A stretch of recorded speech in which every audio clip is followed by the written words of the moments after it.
Round 1, fight!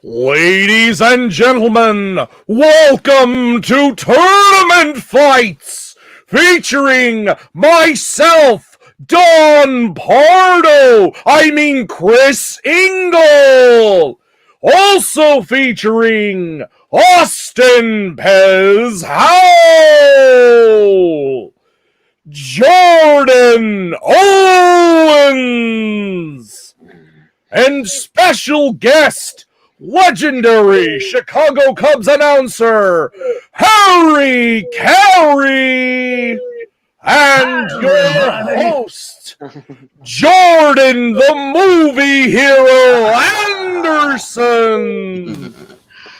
Thank you, guys.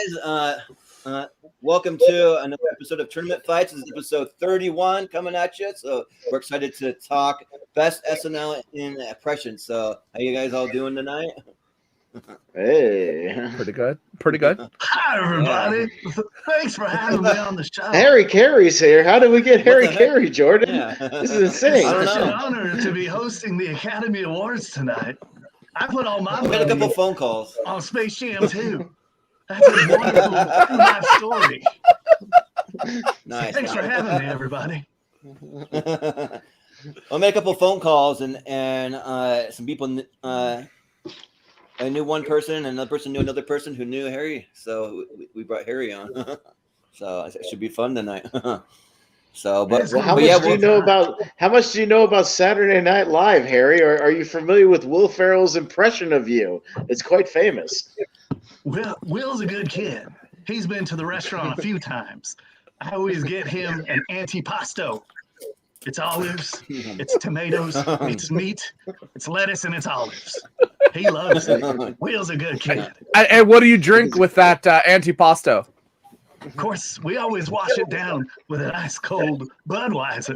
The king of beers. Budweiser does not sponsor tournament fights. I wish they would. Yeah, right. Yeah, so Austin is the co-host. I'll let you go ahead and let everybody know how it's going to work tonight, because I'm not going to bring up the tournament after the explanation, because when I bring it up, the first match is just going to be right on the screen. So you can go and explain it, and I'll bring it up. Well, we took 64 of the greatest SNL impressions that have ever been done on the show, and we threw them into a March Madness style bracket. Harry, unfortunately, it's March Madness style, not baseball playoff style. I apologize. It's not. I know baseball. Baseball's your forte, not basketball. But what we did was we took them into a bracket. We randomized them, and what Jordan's going to do here with this new format is he's going to bring them up one at a time, and we are going to go around the panel and vote on which is the best one.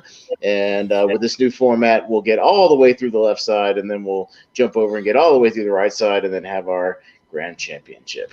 And we'll just go up and down, and everybody's going to vote about 20, 30 seconds apiece, and we'll vote through and have a little fun. And you can vote for literally any reason at all. Any reason at all.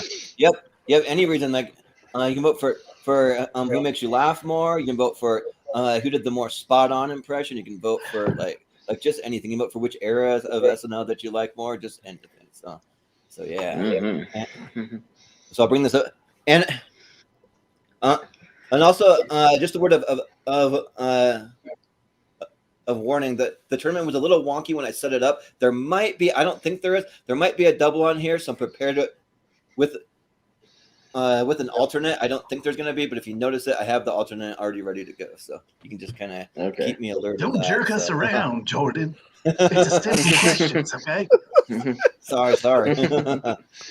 All right. I'll try to mark them off as we go. That way I can figure out which one we missed. All right. Yeah. Hopefully we don't miss anything. Let's see. It should be. There you go. All right, so let me just get it to where it's displayed here, and you guys can kind of help me identify. I'm like pretty sure that I know every single one on the list, but I made the list, so I'll identify them. The graphics, yeah. Mhm. We have, but we have Jim Brewer doing Joe Pesci going up versus Dan Aykroyd as Gerald Ford. Dan Aykroyd doing Jimmy Carter. It's Jimmy Carter. I'm sorry, not Jimmy. Yeah, it's Carter. Sorry about that. Yeah, 1980. Yeah, Jimmy Carter. We've seen Gerald Ford pop up here in a minute, but so we'll just go up the ladder. So let's see. Mr. Kerry, legendary Harry Caray gets to start and go first. Yeah. So who would you vote for here? Joe Pesci is a good kid. Real sweetheart. But Danny Aykroyd, well, he's a Ghostbuster, and you can never say no to Ghostbusters. I need to call a Ghostbuster now, because I probably shouldn't be here. But the better of the two impressions it's Joe Pesci. That has my vote. All right. Sounds awesome. Let's see. Jordan, you got. I'll start to divide down, see where it goes. I'll go for Brewers. Actually, that always made me laugh. Him getting the baseball bat. I'll leave it to the side here for now. So I'll go with Pesci. Jordan's broadcasting. Jordan's broadcasting from underwater this evening. He's nice and waterlogged. Right. That's all right. We broadcast to all corners of the earth. So, but Austin, you got. I'm gonna go with Pesci. He's got a talk show here. He's got a pencil here. Got his gun over here. He's got everything. Yeah, Joe Pesci. Sounds good. Chris? SNL has a huge history of political impressions that are amazing, but I gotta say his Jimmy Carter is not one of his better ones, to be honest. Actually one of my favorite Joe Pesci skits ever is when the real Joe Pesci and Robert De Niro come out and teach. I love that so much. It's so hilarious. I remember watching that live when it first came out when I was a kid. So Joe Pesci. And don't mind me. I made a little stop over to Harry's restaurant over there, so I'll be enjoying some spaghetti and meatballs while we do the show. So it's good stuff. Thanks for the make sure you get a mouthful before you vote, Jordan. Yes, exactly. But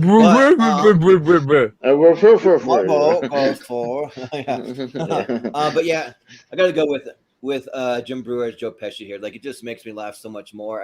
I kind of feel like Dan Aykroyd's trying, but there's not really a lot for me personally to really do when you're impersonating Jimmy Carter. I mean, maybe a little bit. He has a little bit of an accent, but there's not a whole lot. But I mean, Joe Pesci, that's an impression. So yeah, I'll go Joe Pesci. All right, clean sweep for Mr. Pesci. All right, now turn the camera off. Shut it off. What do you mean by shut the camera off? Shut it off. What do you mean by a clean sweep? You mean, am I dirty? Like dust? Do I need to be swept away? Yeah, right. Yes. So now we have Bill Hader's Al Pacino going up against George W. Bush from Will Ferrell. So we'll start with Jordan Owens. Mr. Owens. You got? Can you hear me? Yeah, you sounded like you were underwater for the first time. Sorry. I don't know. I moved my keyboard, so I don't know. I love Hader. Hopefully, we might see a little bit more of Hader later. But I mean, I think you got to go George Bush, at least in my opinion, for this one. So, sorry, George Bush. Yeah. Austin. Yeah, I definitely dig his Pacino, especially in the Charlie Brown sketch. It's really, really funny. But, I mean, they made a whole damn Broadway show about George W. Bush, played by Will Ferrell. So I think it's made more of the impact. It's more iconic. Strategery. Let's go with George W. Bush. Right. You know, Austin, you stole my word. Strategery there. Yeah, sorry, strategery. Strategery. Yeah, I gotta say, here's the thing. Lots of people have actually done Pacino, but only one man has dared to do George W. Bush through the entire way, even before he was elected. Yeah, it's gonna be Farrell as George W. Yeah, and George W. Or Will Ferrell as George W. I should say. He's only president that when he shows the stock market, it has a slide whistle noise. So, yeah. So we gotta go with George W. Bush here. I think that Bill Hader has some amazing impressions, but I mean, we've seen some more soon that I like a little more. So yeah, George W. Mr. Kerry. Hey! Hey. Of course it's going to be Will Ferrell. You're sleeping. Naturally. Yep. He's so great as W. I know him as W. He's been to the restaurant with his wife Babs a few times. But Will Ferrell for the win. Ferrell wins. Jordan, Harry he was paying attention. He's just a deep thinker. He was really thinking about what he was going to say. So don't insult Mr. Kerry like that. Right. He wasn't falling asleep. He's just he's a deep thinker. He's a meditator. Right. Yeah. So don't be aching my chain, Jordan. Yep. Well, speaking of Will Ferrell, we got Will Ferrell's James Lipton going up against Alec Baldwin as Donald Trump. So yeah. So start with Austin this time. It goes to me. Yeah. I think Baldwin's Trump is a little like too over the top. Like it's trying just a little too hard, as opposed to somebody else we'll see that did Trump for a long time. As opposed to, I think Farrell's James Lipton is just it's just dead on. It makes me laugh every time, just him staring off into space. It just makes me laugh way more. So I'm gonna go with Lipton on this one. Yeah. Chris? Listen, I knew James Lipton. He was a wonderful guy. It's a great thing, okay? But Baldwin is by far the best version of me because I am me, and it is all about me. So I'm going with Mr. Trump, a.k.a. me, Mr. Future President again, okay? Very good. Yeah. And I think I just got to go with James Lipton here, just for the way that he laughs, like almost that alone. Just so good. And then just like the off the wall kind of like highbrow questions that are just like really unnecessary that he asked that yeah, I'm gonna go with James Lipton. All right. Harry? It's a tough call. These are both really good. I'm gonna go again with Will Ferrell because that's just funnier. Yep. Sounds good. Jordan, you got? I like Baldwin. I'm not even 100% sure if he's my favorite Trump. I'm a big fan of Daryl Hammond as well, but I gotta go Lipton. Again, that's the skits that I really loved growing up with, and just the way it's such a character. Like if they wanted to, I could have seen even more of that character. So yeah, I gotta go with Lipton for me. Yep. All right. It's gonna be James Lipton. Moving on. Yeah. All right. So up next we got Anna Gasteyer as Martha Stewart going up against Gerald Ford here, played by Chevy Chase. So yeah. All right, Chris. So with Chris. There's a real subdued nature to Martha Stewart. And Gerald Ford was just a living joke anyway. Anyone could have done him, but Martha Stewart took some work. I'm going to go with Anna Gasteyer as Martha Stewart. Yeah. Yeah, for me, I think that Chevy Chase doing Gerald Ford, like he just like all the sketches that I've seen of him doing the impression, he's just doing a lot of pratfalls and like just doing kind of like normal things you would normally do anyways. But Martha Stewart, yeah, there's a real nuance to doing the Martha Stewart, and also one of my favorite sketches. I got to shout out Martha Stewart topless. It's just like a hilarious kind of like WTF thing that they like did. I'm just gonna like Martha all Stewart during Celebrity Jeopardy. That's what I always remember. Nice. Yeah, so I got to go Martha Stewart, but Mr. Kerry, what you got? I always liked that topless Martha Stewart. What a thrill. But Anna Gasteyer deserves this. For sure. That's my vote. All right, Jordan, who you got? I'm in agreement. You guys have kind of said it already. Ford's funny, but there's a lot more going on with Gasteyer's performance. So got to give it to her undersung performer, Martha Stewart by Anna Gasteyer. Yeah. Austin, what do you think? Yeah, Chevy Chase is funny when he's doing the performance, but it's more about just him kind of being Chevy Chase, not so much him trying to be Gerald Ford, as opposed to Anna Gasteyer is really going for something with the Martha Stewart stuff. I'm gonna go with Martha Stewart. Yeah, sounds good. So, All right. Martha Stewart, it is. Moving on. All right.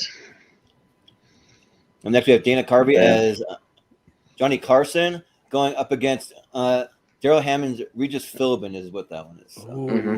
Yeah. Oh, all right. I guess I'm up first, right? Yeah. Well, I'm gonna tell you that this is some weird wild stuff here, right? Weird wild stuff. So, like, for me, like, I think that this is actually probably my favorite impression from Dana Carvey. He's a master of impression. I mean, so is Daryl Hammond. Like, he's like probably one of the best in the history of SNL to do impressions as well. But I just think that like I just love the Johnny Carson from Dana Carvey like so much. So I'm gonna go with Johnny Carson. Harry, you got? Johnny had me on his show, and Philbin was a fucking didn't. But I sure do love that Dana Carvey. He gets the nod. Dana Carvey. All right. Jordan, you got? Yeah, I got to go with Dana here. I got a lot of the tournament so far. I've been just kind of going by heart, what I find funnier, and that jumped to him. So I did not know that, but I'm going to vote for him. Yeah. Austin? Yeah, oddly enough, Dana Carvey also did a Regis Philbin impression. Whether we'll see it or not, we'll see. But yeah, Daryl's really good here, but like his Dana's Johnny Carson is just iconic. Ed McMahon's here, and he's drunk right now next to me. Yeah, no, definitely Johnny Carson gets the nod from me. Yeah. Regis is just a lot of yelling. It really is just a lot of yelling at things that make no sense to yell at, words that shouldn't be yelled. I went to the store yesterday, and it's like that. And it gets kind of boring, and I love Daryl. But again, nuance is going to be the key for me when things I look at. Like, can you hit the subtleties of an impression? And Carvey's got this. Carvey's got him down packed so well, among many others, and I'm sure we'll see Carvey more later on. But yeah, Carvey right now. Yeah. All right. Johnny Carson it is. Well, so we have Liberace, played by Fred Armistead. That was literally like the only picture I could find of it. Going up against the was the guy from the Bee Gees. I always forget. Jimmy Fallon playing Barry Gibb. Yeah. I love it. Yeah. So I guess down to Harry Caray. You're up first. Yeah. The Bee Gees for the win, please. All right. Jordan? This one's kind of tough in a way. We're kind of in the same era to a degree. I loved Armistead's laugh. I would try to do it, but I think it would make me cough as Liberace. But I gotta go. I gotta go to the Bee Gees as well. Talking about.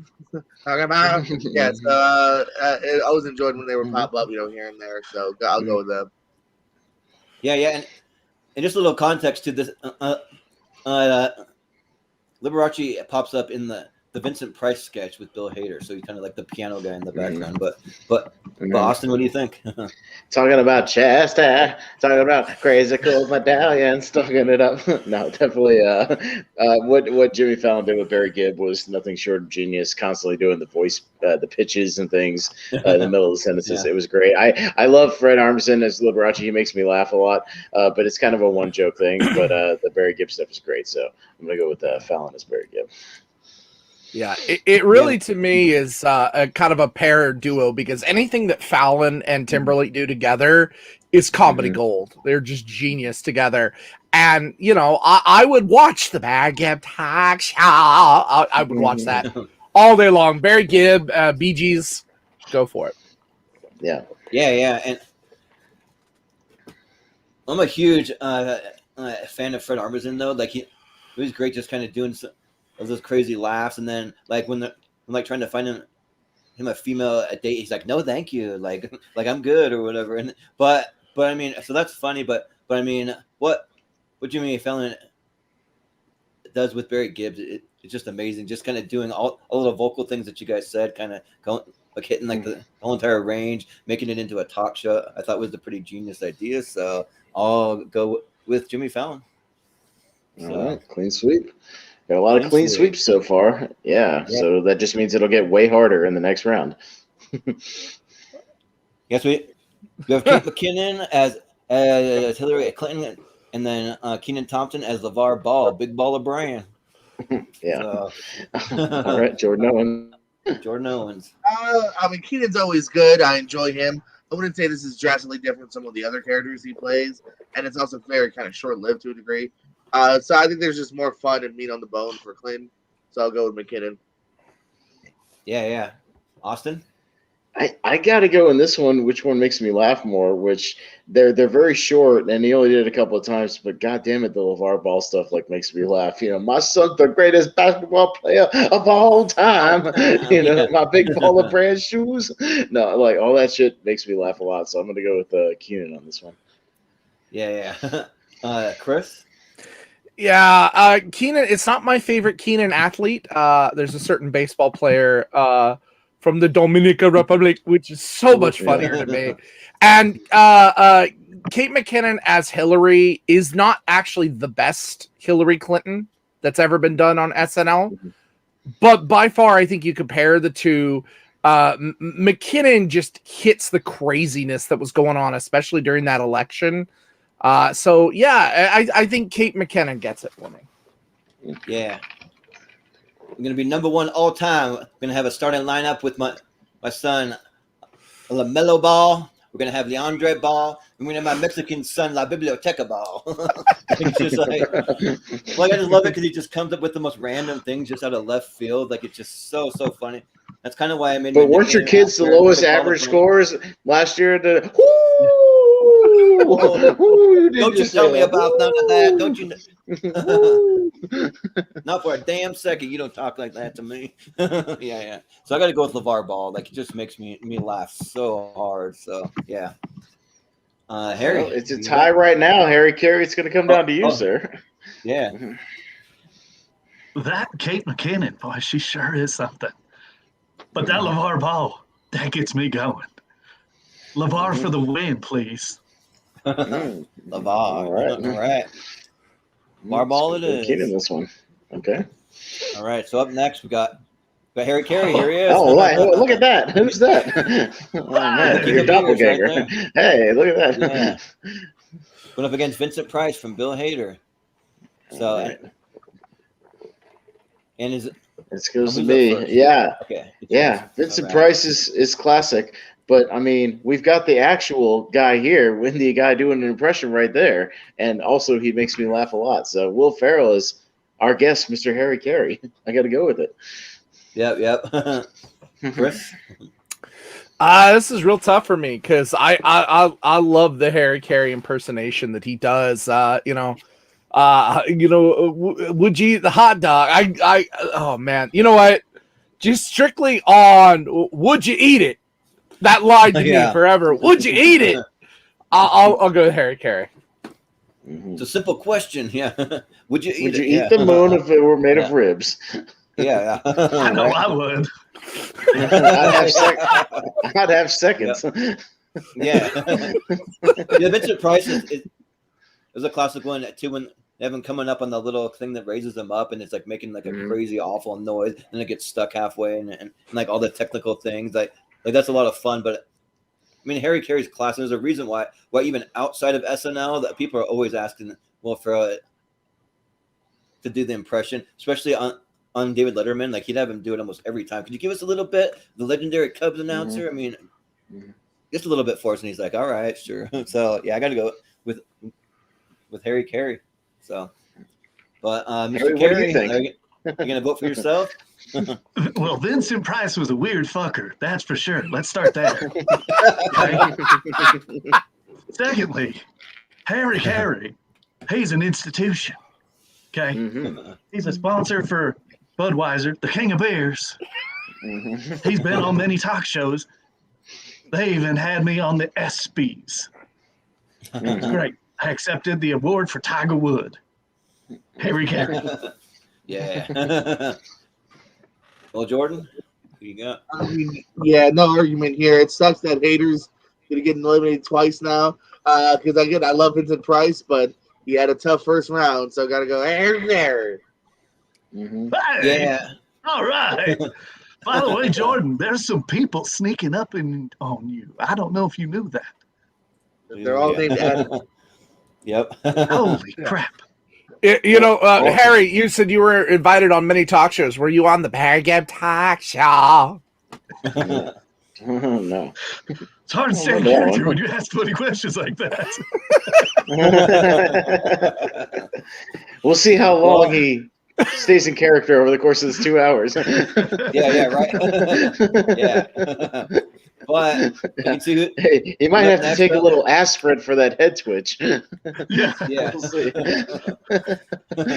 But we have Mark Wahlberg talks to Animals by Andy Samberg, going up against Ross Perot from Dana Carvey. Dana Carvey. All right. Yeah, and it's Chris first, so go to Chris. Yeah. Go. Can I get a win one time? One time. Can I get a win one time? One time. Just one time. One time. Can I get a win? It was the only thing you had, but I friggin' love that. One time. One time. I'm going Ross Perot. All right. Yeah, but, this is the Can I Get a Win One Time versus Say Hello to Your Mother for me. Say hello to your mother. So, I mean, yeah, like, well, for me, like, I think that the overall impression, I got to give it to Dana Carvey, but I think that the premise for the Mark Wahlberg stuff, it's just so good. Like, just him just, like just acting like an idiot talking to these animals. But I got to give it to Dana Carvey here, I think.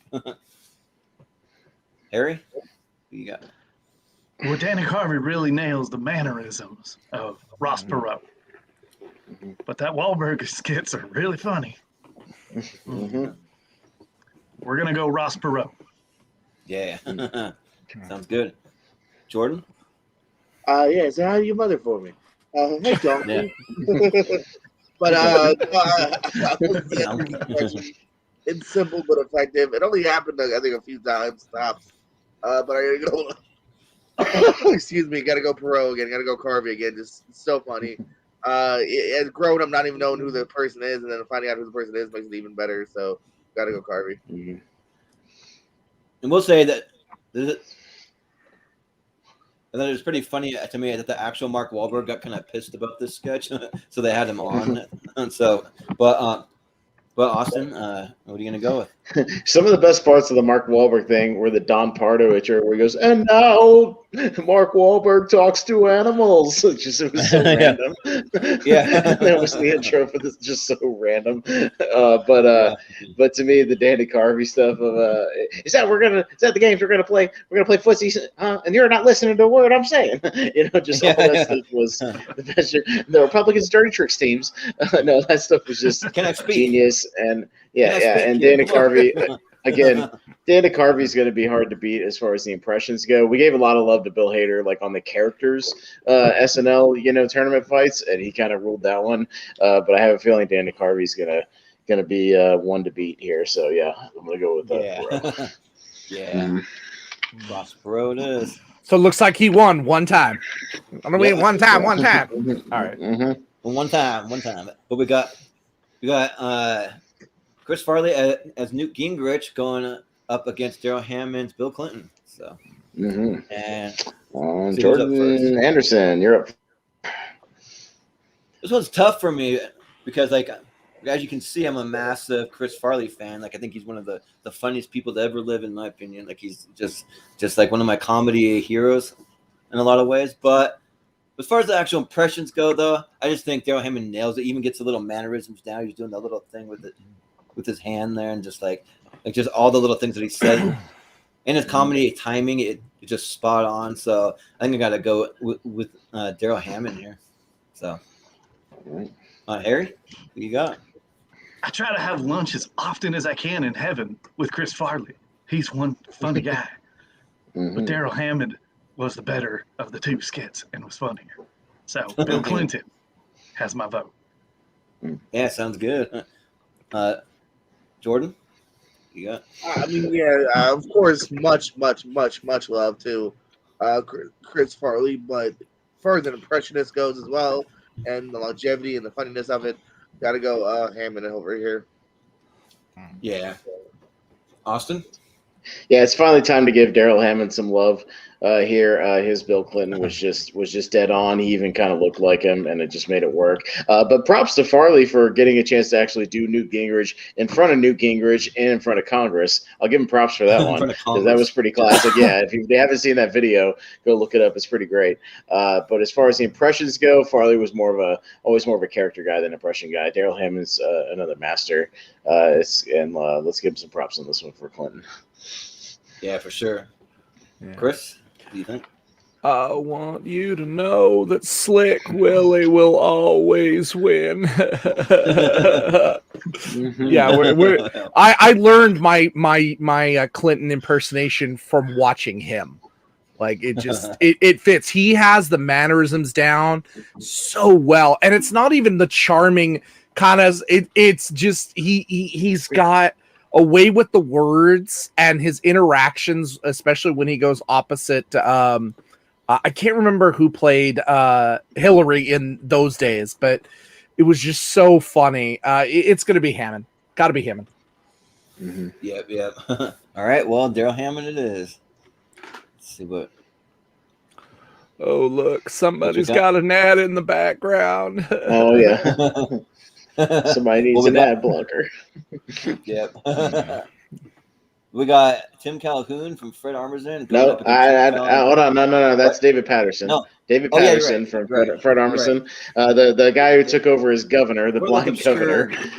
Yeah. One of those obscure politicians that they just did an impression of. But David Patterson versus Jimmy Fallon as Jerry Seinfeld. Yeah, that's what it is. Yeah. Harry, who you got?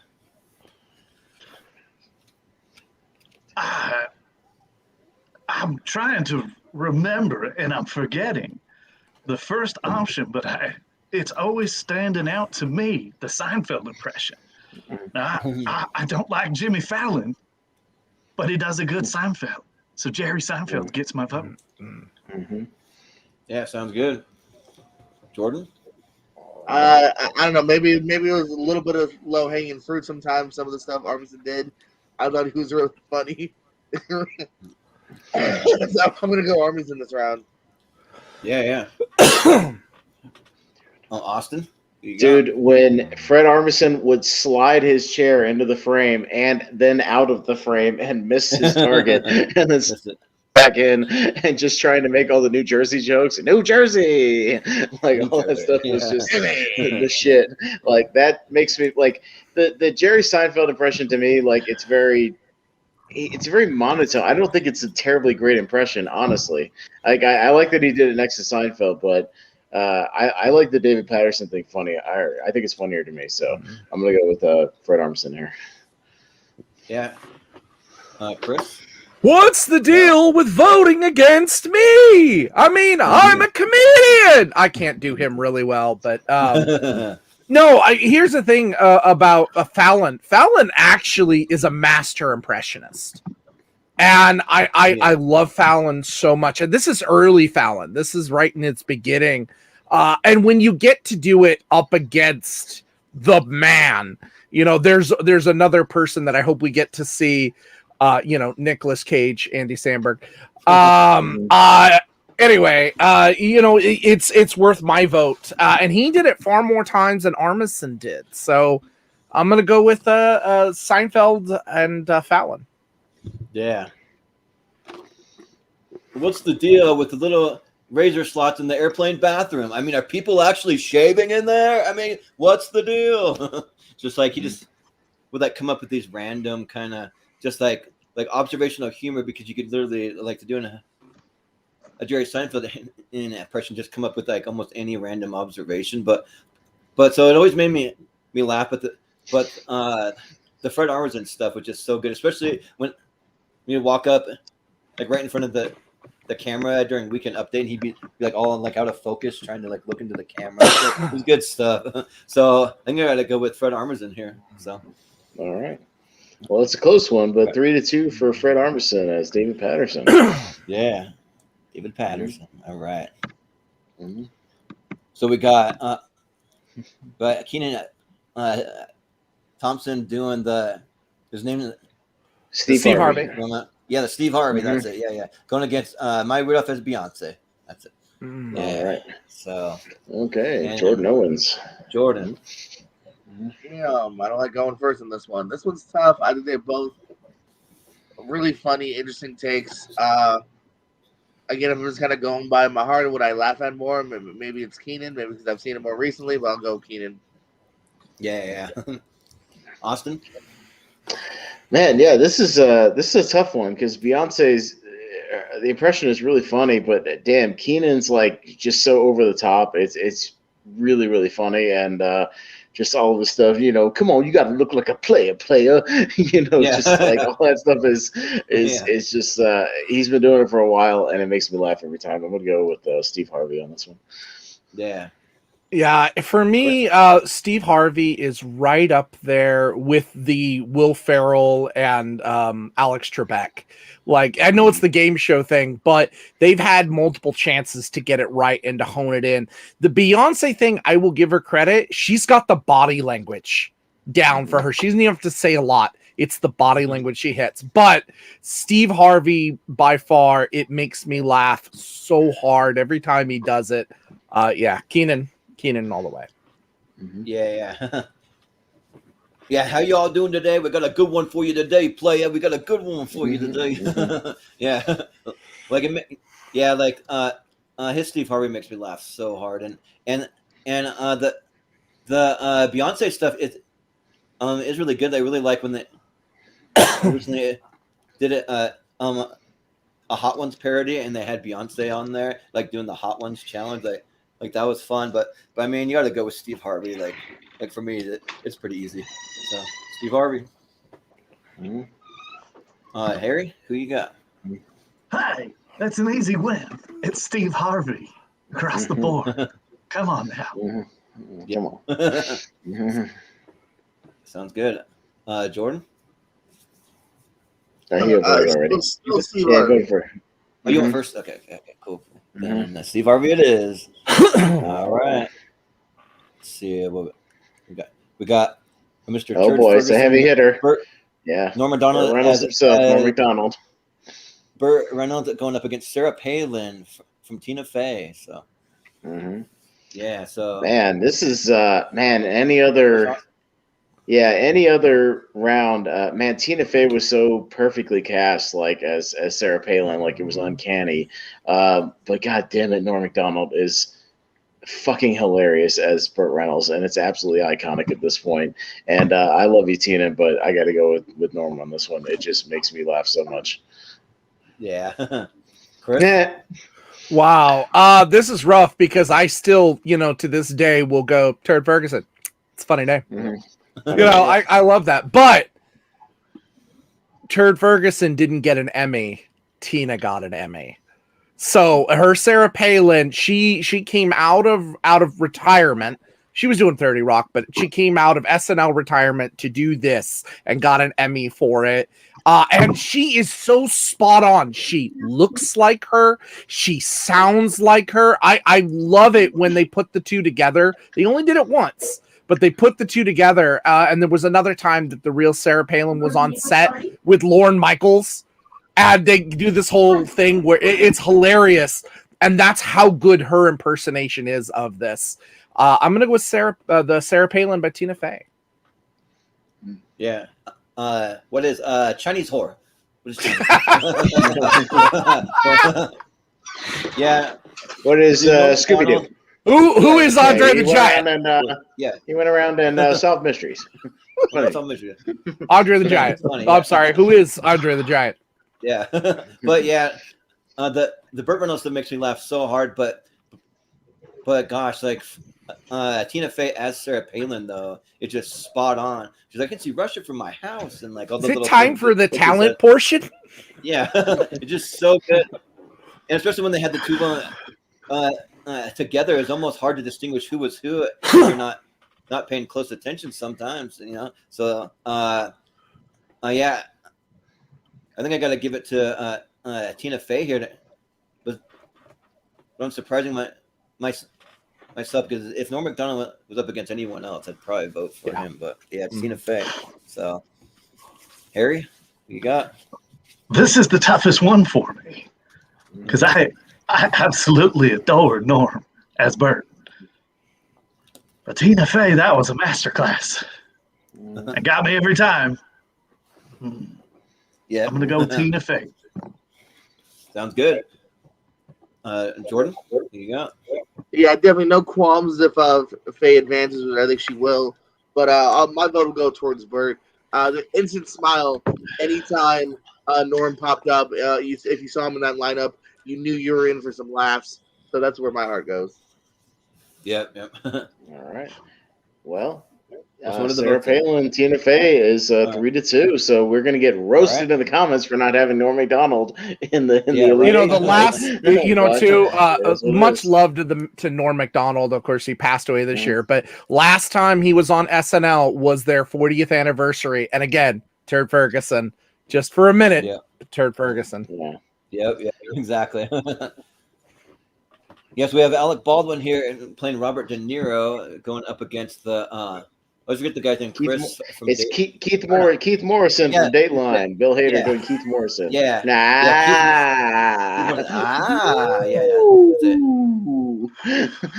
Keith Morrison. Yes. So, I believe Chris, you're up first. So. Yeah, you know what? Poor Bill Hader has missed out so much. Hader's getting my vote this time. This scene right here where he's sitting there eating the popcorn like a happy 5-year-old is so funny to me. And you know what? I don't think Baldwin's De Niro is actually that good. I personally, I disagree. I think it's fucking spot on when you go watch it. Like he is uncanny. Spot on. Agree to disagree. But Bill Hader's getting some love, even if he doesn't move on, and he's going to get my love today, right now. Bill Hader. Yep. Yeah, I think I gotta go with Bill Hader here. Like, I actually would agree with you, Chris. Like, I actually don't really think that the impression very good for Robert De Niro. Like for Alec Baldwin doing him. I mean, it's all right, but I mean, compared to the Keith Morrison, just him making little noises, him just kind of like saying kind of just off the wall things to get him to like reveal more of the crazy dark things that these people are into, and like acting like he's obsessive over it. I got to go with Bill Hader for sure. Harry? This will be a bit of a shock, but Baldwin as Bobby D is spot freaking on. Baldwin gets my vote. Yeah. Sounds good. Jordan? I gotta finally show some Hader love. Be very happy with it. I loved whenever he would pop up as this. Oh, that's terrible. I love it. Oh no, that's horrifying. Horrifying. I must hate you. I love him. He's great. So yeah, I'll go with the Hader for this one. Yeah. Austin?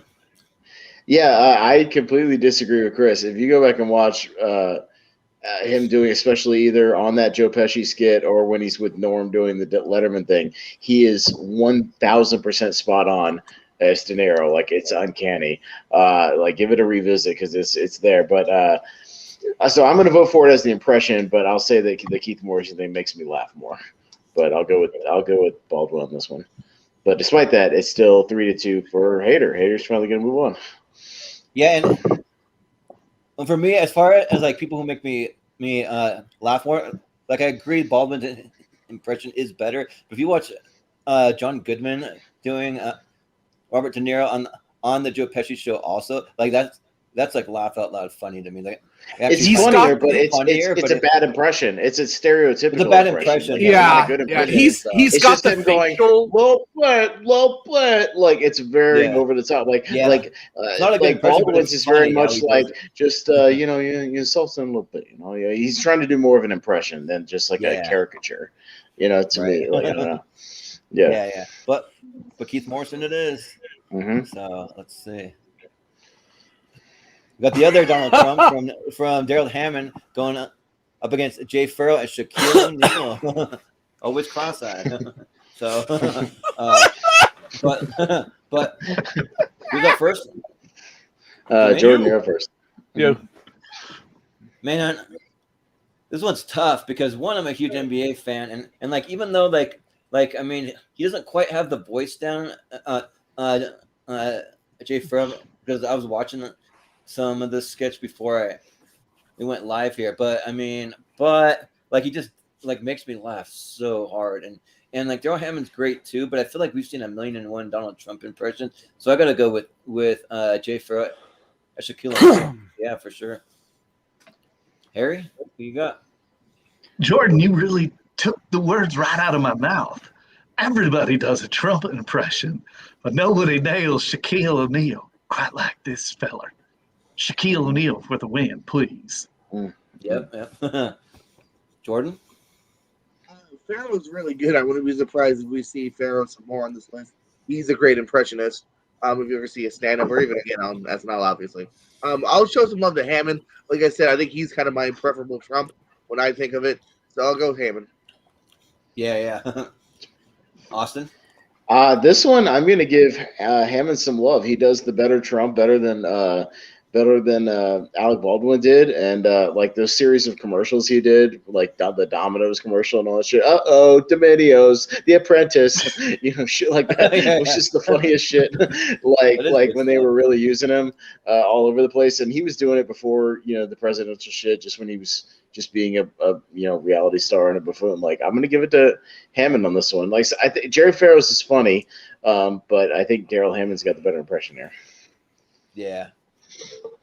Chris, what do you think? Jay Farrell doesn't get enough love for the time that he was on. He really doesn't. And I miss him greatly on SNL. And my feeling, I'm a Baldwin guy in terms of no secret here. I'm not a fan of The Real Man, so I love the buffoonery of Baldwin better. I would say that Daryl Hammond almost gives him credibility. Almost. And I don't like that. So, you know what? Shaquille O'Neal, Jay Farrell, yes. It's like well said, Chris. Well said. Mm-hmm. It's like we have Daryl Hammond as Donald Trump be our president instead of the real Donald Trump. I mean, come on, right? But we got to go. Shaq wins. Jay Farrell, yeah, Jay Farrell. And next we got Kate McKinnon doing Ellen going up against Larry David as Bernie Sanders. Yeah, as Bernie Sanders. All right. All right, Harry. Harry, you're up. Shit, I gotta start. Yeah. All right. Can we all defer? Wow. Yeah. I need to hear some arguments before I make my decision here. This is the toughest one right here. Maybe just for the entertainment factor, I'm gonna go Larry David as Bernie Sanders. Yeah, sounds good. Jordan.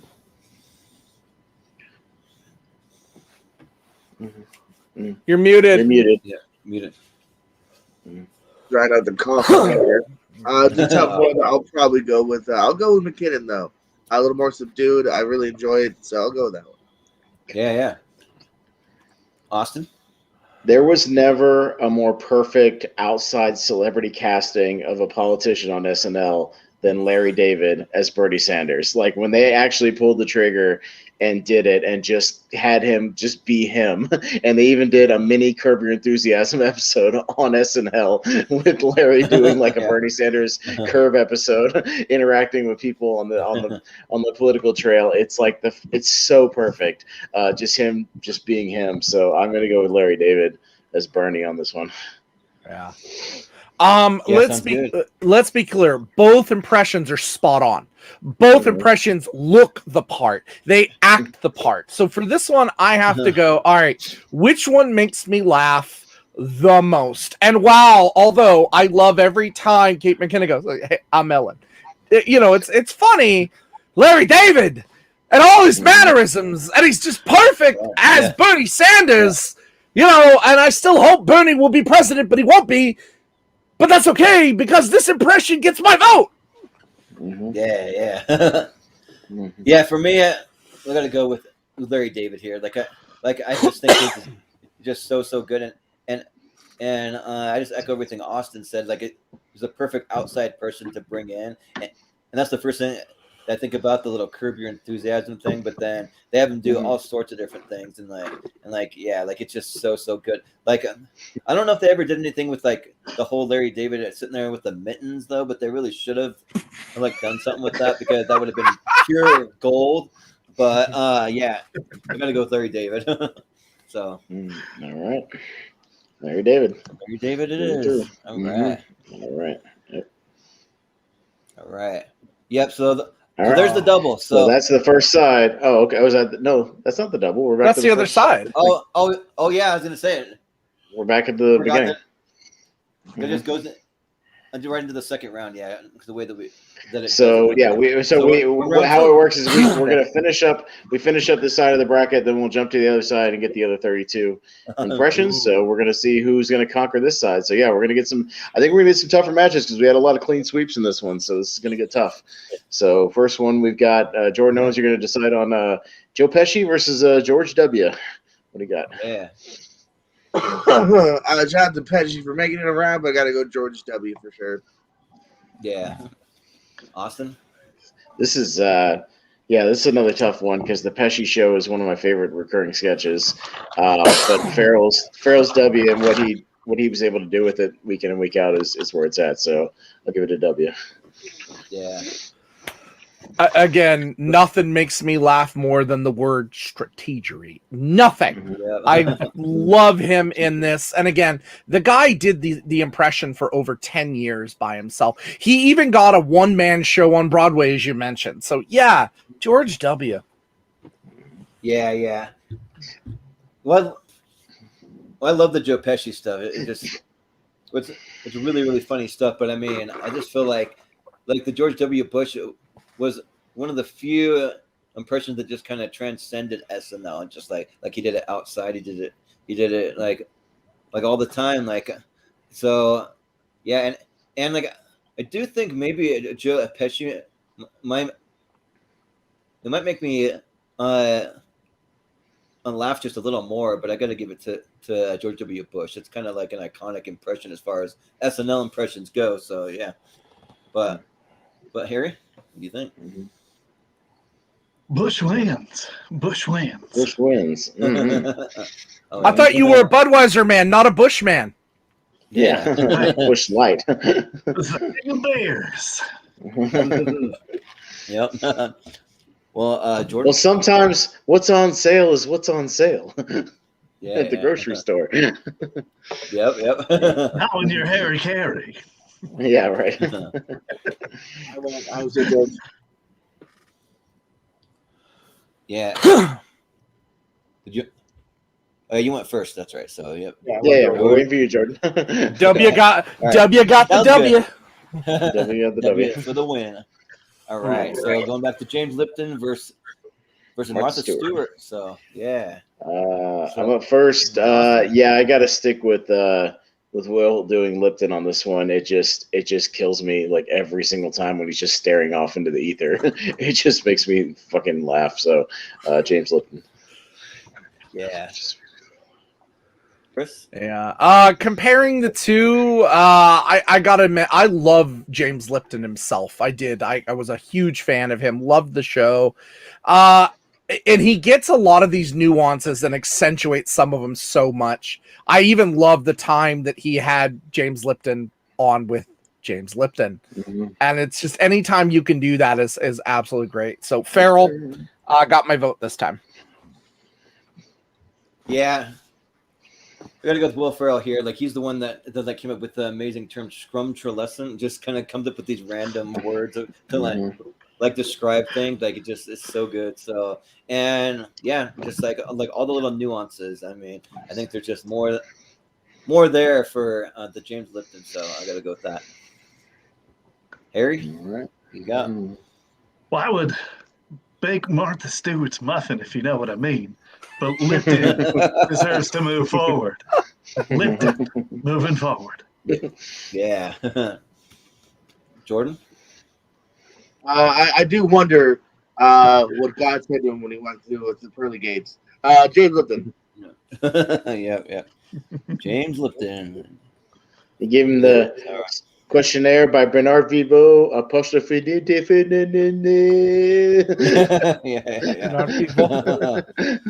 Yeah. Oh, it's a tough one. Johnny Carson versus Barry Gibb. Barry Gibb, yeah. And it's Chris first.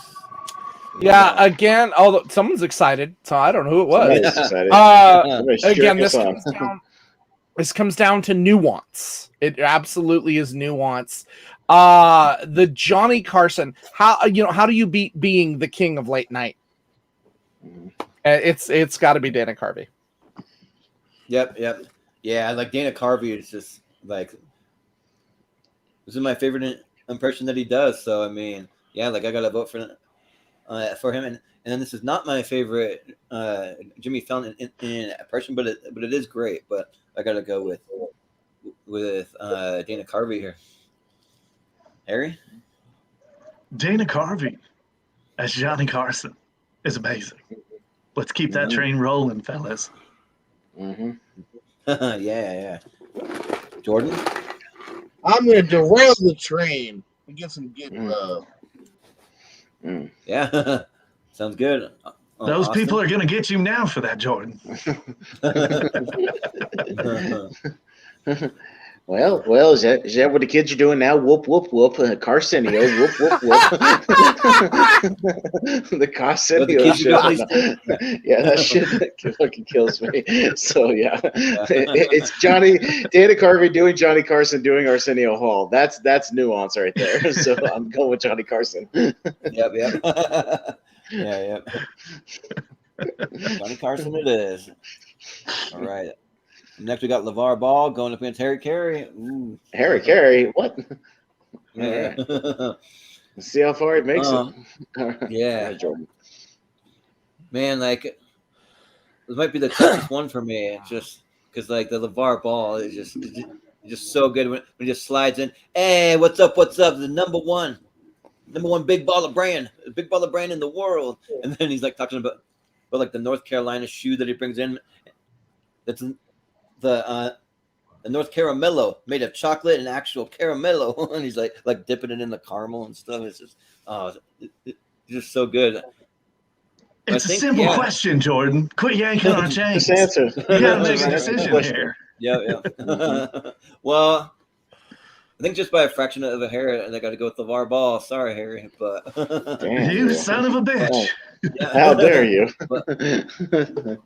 But who you got, Harry? You gonna vote for yourself again? Who do you think he's gonna vote for? Come on now. Come on now. I didn't come back to the living to not vote for me. Harry Caray for the win. Harry Caray. Yep. Jordan? I don't have a bud. I do have some ginger ale. Harry Caray. All right. Yep. I like you, Jordan. You're a good guy. I tried. Austin? Come on. It's Harry Caray, man. I want to watch his science show about the cosmos. Yeah, right. Sounds like a great show. Cosmos, yeah. Good stuff. Yeah. Chris? Hey, let me ask you a question. What's your favorite planet? Mine's the sun. Always has been. I like it because it's the king of planets. Harry. It's like a cat. That's why my friends call me Whiskers. Only Whiskers. Wait, I have a feeling with having Harry Caray here, this is just going to devolve into Harry Caray quotes the rest of the night. Yep. Harry Caray for the win. Yeah. Next week, our guest will be Albert Einstein. Wait, what's that? Albert Einstein died 42 years ago. Yeah. Well, hell, we'll try and get him anyway. Yep. All right. Yeah, Ross Perot going against Bill Clinton. So, Oh, all right. let's hear The 92 election. That's right. 92 election special here. All right, Harry. Oh, shit. Let's give some love to Daryl Hammond and have him move on. He was perfect as Bill Clinton. Bill Clinton moves on. Yeah. Jordan? Top one. I'll follow that for now. I'll go with Clinton. Yeah. Austin? Yeah, man. Fuck. Any other time I'd vote for Perot, but I'm gonna give Daryl some love. Dana Carvey's already gotten a couple of bits there, so I'm gonna go Daryl Hammond. He's perfect as Clinton. Yeah. Yeah. All right, we're going to keep the Slick Willie train moving on. It's going to be Slick Willie for the win. Bill, is that you? Hey, Bill.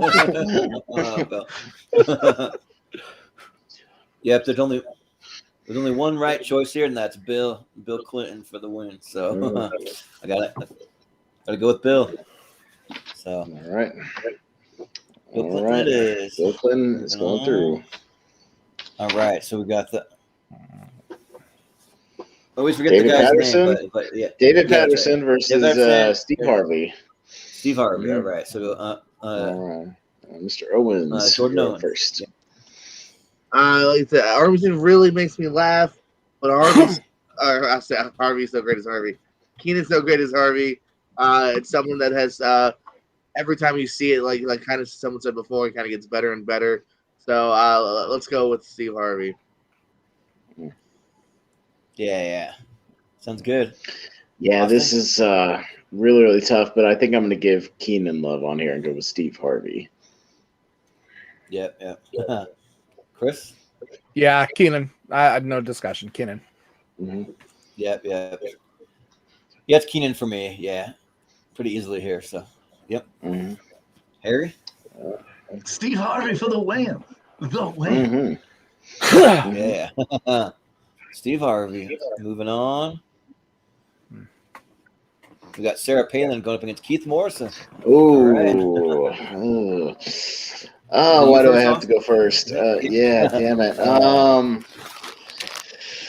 I just think what Hader did with such an obscure television personality and just made it one of the funniest characters and bits ever on SNL. I'm gonna go with Morrison. Like Faye's good, but I think it was almost too easy. So I like what Hader did. So I'm gonna go with Hader. Well, for all my drinking buddies back home, Maverick. Mm-hmm. Yeah, we're gonna go Tina. It's again that Emmy. Emmy has power, and not many guest characters have done that. So yeah, Tina Fey. Yeah, gosh, this one's tough, but just to be quick about it, I'll make a snap decision. I'll vote for Sarah Palin, but it's close. It just depends on the day. It's a coin flip, but Sarah Palin. Harry? Tina Fey moves on. Mm-hmm. Yep. Tina Fey. Jordan? I'll show some Hader love, man. How hilarious Hader can be with just one or two words given to him. his facials, I'll go with hater. Yeah. Right. Well, close one, but Sarah Palin's going to move on this one, 3-2. Sarah Palin. Moving on. Mm-hmm. To Shaquille O'Neal versus Bernie. So. All right, Chris, who you got? How do you not go against the guy that let's face it, in a couple of years is going to look like the Crypt Keeper? I'm going to go with Larry David. Yeah.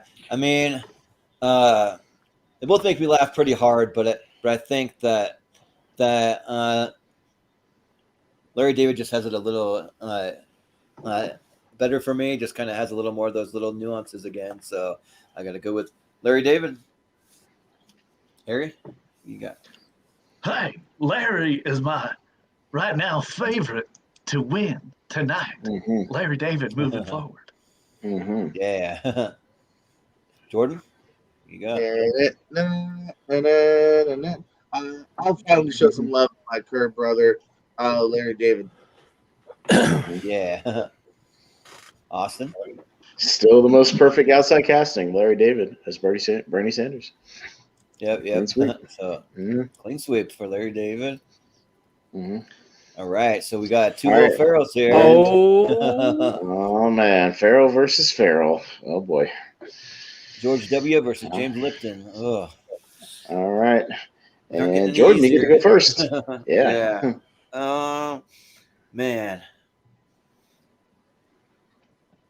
Man, I think that probably just by a sliver of a hair that I gotta go with James Lipton. Like, he makes me laugh just a lot more. So yeah, James Lipton. Harry? This might be the battle of the night because these are two of the best right here. I'm gonna go with the W. Yeah. Jordan? Two of the best by one man. Gotta give Farrell some props. So this might break my heart the most. I'll go Lipton by a hair just because I love that character. Yeah, sounds good. Austin? I'll be on duty 24/7. That's 24 hours a week, 7 months a year. George W. Yeah. Oh, Chris? Yeah, we'll keep it short and simple. I've been on the W train. W.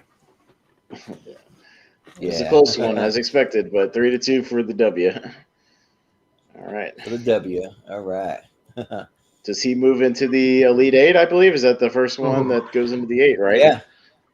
Okay, so all these are going into the 8. So, into the poll. So, George W. Bush makes it to the poll.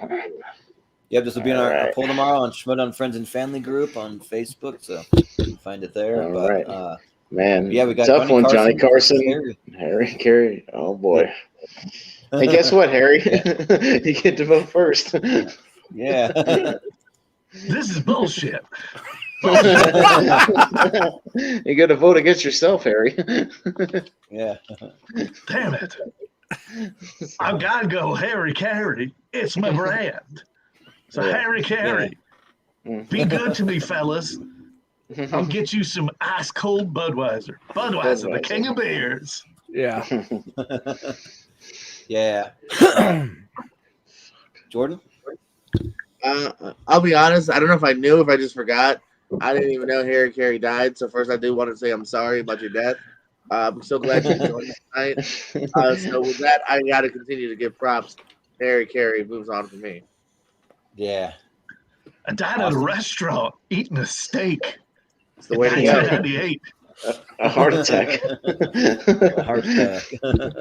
Yeah. The way to go.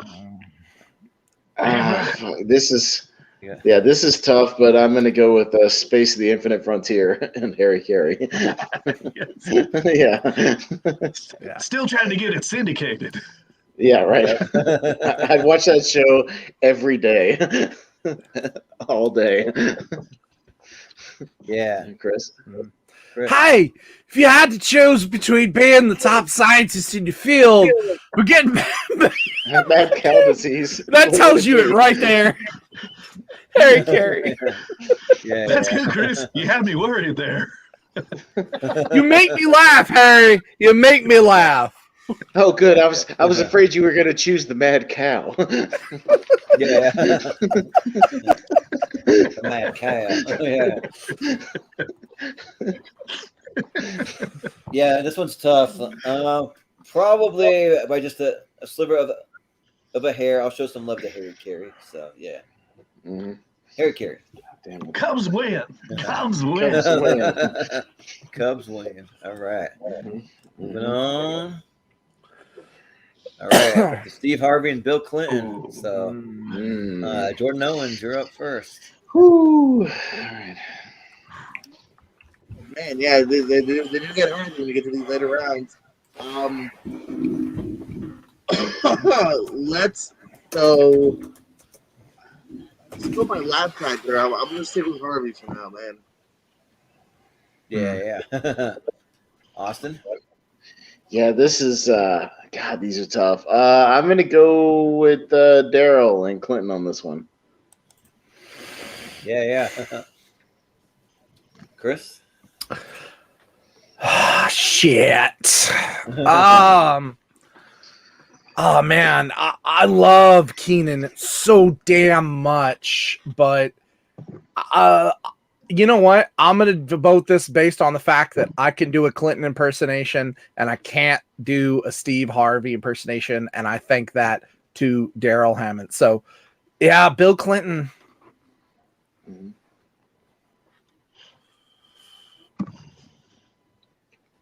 Jordan? Did he freeze? Jordan froze. Jordan froze. Jordan froze. It's a simple question, Jordan. Don't get here? cold feet. Yeah. You are now. He froze for about 10 seconds. Yeah. So, I got to vote for Steve Harvey here. Just I forgot about the sketch they do where he's hosting Who Wants to Be a Millionaire, and the question comes up about like all the Icelandic volcanoes, and he's like, it's a book of shoutout. We'll just move on from that one. We'll just move on. And he's like gets wide eyed. He's like, whoa. So yeah, I gotta go with Steve Harvey. Well, Harry, it's going to come down to you on this one to break the tie. What are you going to do? I think Daryl will get a little love in the next round for another impression. So let's go Steve Harvey for the win. All right. Steve Harvey makes it to the poll. Keenan. Right. So we got Sarah Palin v. Bernie. Ooh. Bernie's. Ooh, yeah. All right. I'm up first, man. I got to stick with Larry David and Bernie on this one. It's just so manic and so much fun every time he popped up. So Larry David. Yeah. I think. Well, Chris, what do you got? Yeah, and this is tough because both of these are some of my all-time favorite impersonations. You know what? He's still doing it. I'm gonna go with Larry David. He's still doing it even today. Yep, that's true. I just think that Tina Fey was just spot on with the impression, and like I mean, Larry David's pretty close too, but I mean, she just had it like almost like perfect. So I mean, I don't think there's anyone else that could be more perfect for something like that. So I gotta go with Sarah Palin. Harry? Great buckets of bullshit. This is a tough one. Mm-hmm. I think I'm gonna have to go with my boy Larry David. Mm-hmm. Mm-hmm. Yeah. Jordan? The politicians, not angry. Larry's moving on. I'll join you, though, Jordan. I'll show some Palin love. Mm-hmm. Yeah. Well, close one as expected, but it's just going to eke out with Bernie Sanders, 3-2. Bernie Sanders. I wouldn't have been unhappy either way, to be honest. Yeah, they're both great. Yep. Yeah. Ooh, oh man! Is this rigged? Is this rigged? Right. They're fighting Daryl again, man. Damn. It's all based on our votes, so. Yep. So Chris first, right? Well, all of these are already in the poll, so it's just your personal favorites at this point, really. So, Chris. Yeah. Listen, Harry, I love you, man, but W. It's gotta be W. Yeah. Yeah.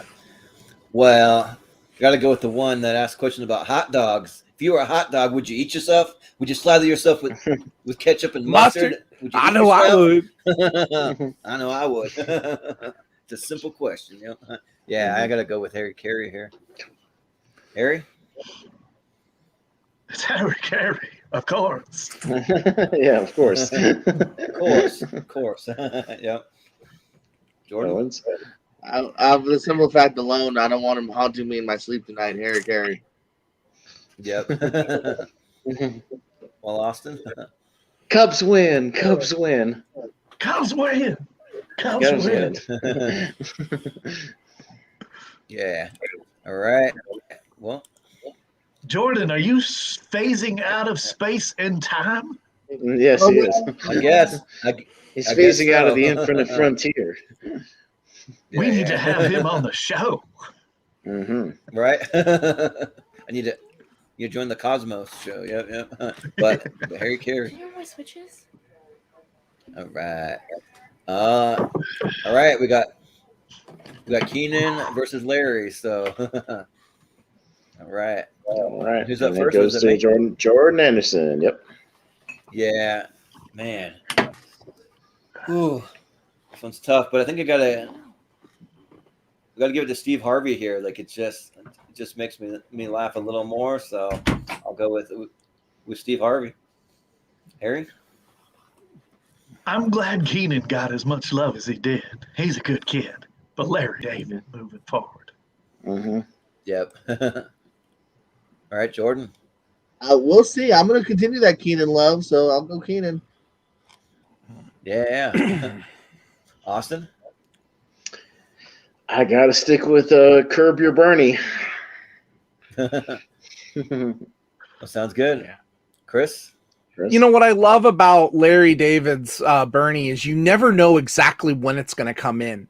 Because, with Steve Harvey, for the most part, you know when that Family Feud set is coming on, there's going to be some Steve Harvey action. But I love being surprised at when Bernie Sanders comes into the picture. It's always a treat and a pleasure. You don't expect it. I'm going to go with Bernie.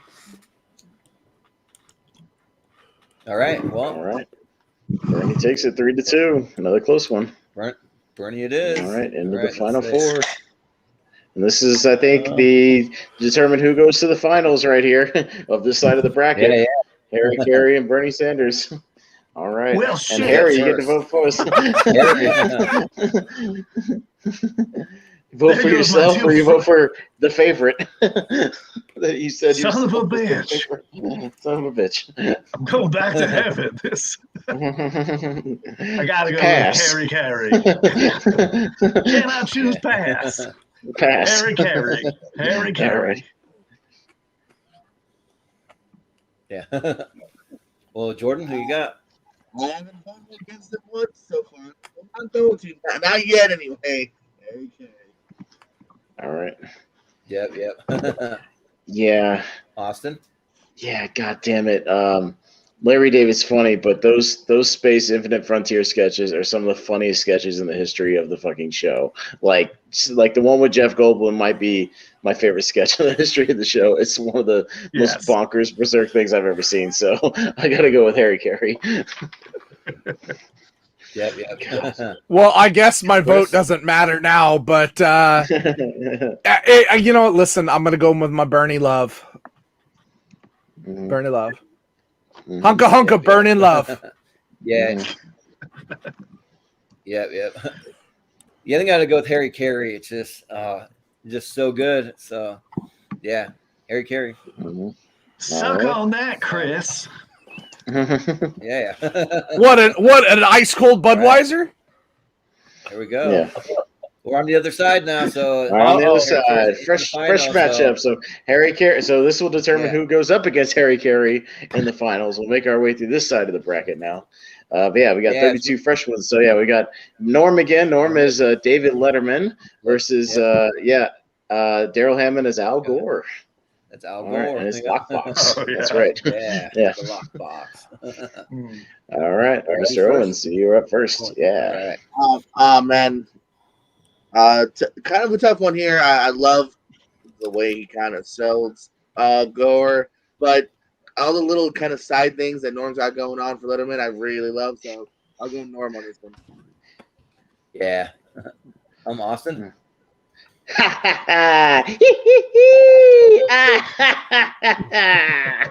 You enjoy your shrimp?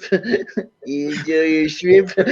No, like I've watched those sketches so fucking often just when I need to laugh, like when I just need a break from work and I just need to laugh, like I will watch Norm do David Letterman and his back and forth with what's his name on fucking show. Yeah, like it's just fucking hilarious. Like I love that shit. So I'm gonna go with Norm as Letterman here. Yeah. Chris, who you got? The ice caps are melting. Yeah, you know what? Al Gore is so much fun to watch being made fun of, and Daryl missed out with Clinton not making it all the way, so we're gonna give it to Al Gore. You know, his vice president, because a man's played both guys. Yep. Yep, I will hide my vote in a secret, discreet location that is hidden under the bumper of the Senate Majority Leader's car in a lockbox. like, what's good stuff? And this one's tough for me. Like, I think that they're both like so good, but I think probably got to give it to Al Gore here, just by a little bit. So yeah, Harry. All right, Harry. I knew Letterman. He's a good egg. And Norm was perfect as Letterman. Let's go Norm Mcdonald for the win. Yeah. Hey, Harry. you got any gum? You got any gum? Yeah. You got any gum? Yeah.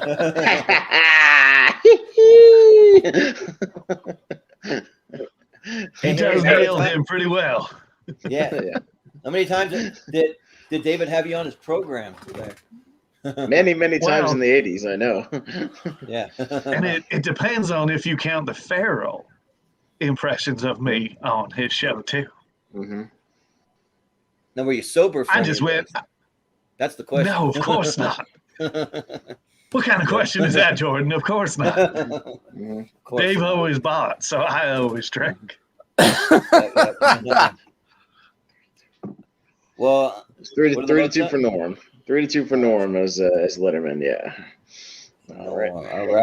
We got Alex Trebek going against Alan Alda from Bill Hader. Oh no! Yeah. So I'm up first. Yeah, I'm up first. Damn, I really appreciate that Bill Hader pulled out an obscure impression like Alan Alda and made it a recurring, like really fun impression. But goddamn, did Will Ferrell just take the Alex Trebek stuff and just make it his own, not just an impression, but a true character. So I'll go Will as Trebek here. Yeah. Yeah. I'm hurt. I want you to know I have if you can't see, I have a giant pop collection. I have an Alex Trebek pop.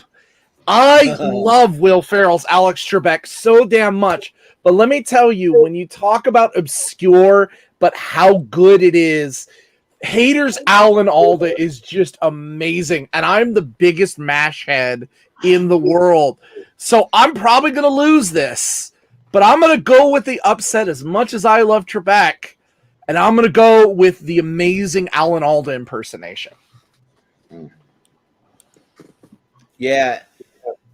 This one's tough, too, because it's just like Bill Hader would always whip out this Alan Alda impression when they're doing the like auditions for the random movies, and he's always one of the guys that like auditions for it. And he has that like real deep voice. You got a Park with the Dinosaurs in there. That sounds like a lot of fun there. This film is great. Wow. Dinosaurs. Sounds like a great script. Yeah. So this one's tough because I want to vote for the Potent Potables for Alex Trebek, but I think here that I got to go with Bill Hader actually. So Yeah. Harry? Alan Alda by Bill Hader is hilarious. But those Jeopardy skits, those are my favorite on Saturday Night Live. I can rewatch those anytime and smile my ass off. I'm going to go Will Ferrell as Alex Trebek. Yeah, sounds good. Jordan? Come down to you, Jordan.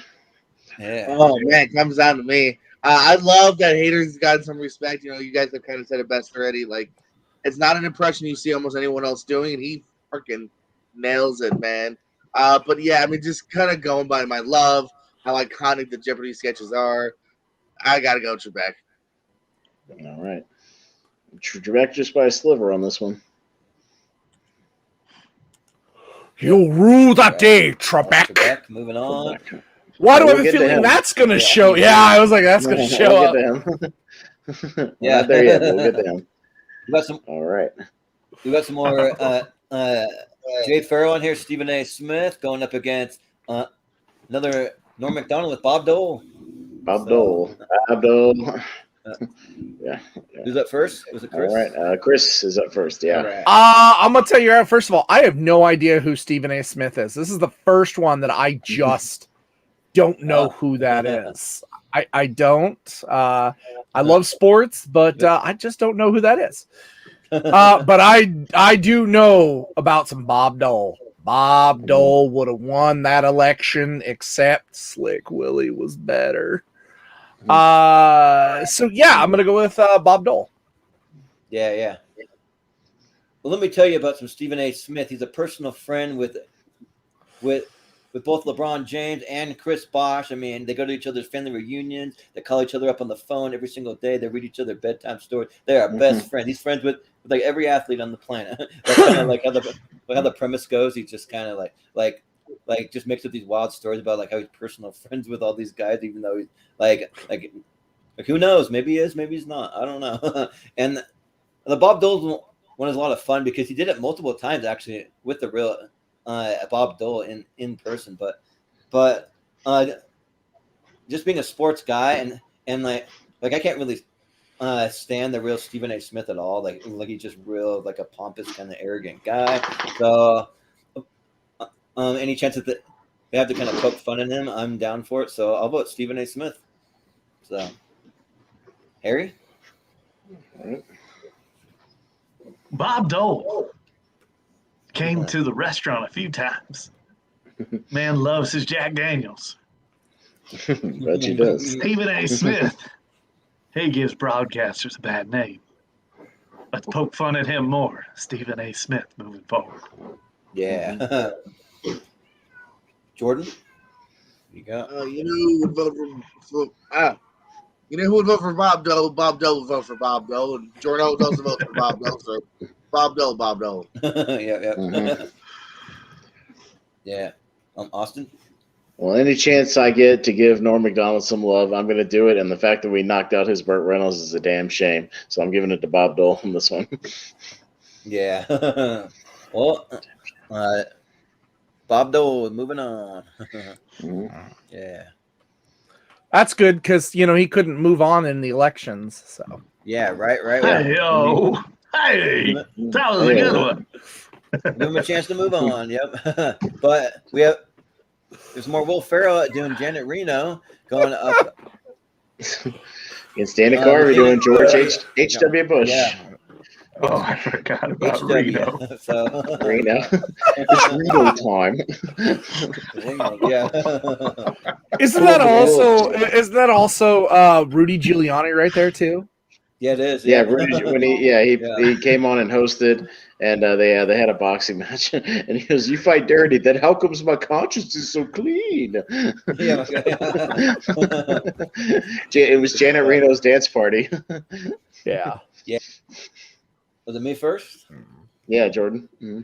Yeah. So I don't know what I like more. Janet Reno's dance party, where she just like crashes through the wall and comes like flying in like that, or the H.W. Bush wouldn't be prudent, not gonna do it. It's just it's so good. So I think here I got to give it to Dana Carvey. The George H.W. Bush is just an amazing time. So yeah, Harry. I went to Janet Reno's dance party. It was a good time. Dana Carvey deserves to move on.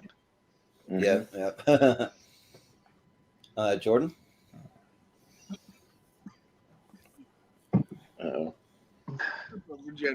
I could, but I'm not. Not gonna do it. Not gonna do it. I gotta go read Carvey. Yep. Austin. Stay the course. 1,000 points of light. Stay the course with Dana Carvey. Yep. Well, Chris. I think you guys took away all of the impressions that I had of H.W. Bush. Let me tell you, my son, he could have been the greatest president of all time. He could have, but he wouldn't. If you've ever seen the skit of Dana Carvey with George H.W. Bush when he was governor, the two of them together, it's hilarious. It's this meshing just perfect. And you're right, I can't vote against him. Not gonna do it. Not gonna do it. Yeah, it's Dana Carvey. Oh yeah, for sure. So Dana Carvey moves on. All right. So up next, we got Eddie Murphy as Stevie Wonder. Stevie Wonder. Yeah. Going up versus Kate McKinnon as Bieber. Justin Bieber. So, and it's Harry first. So, who you got? Of course it is.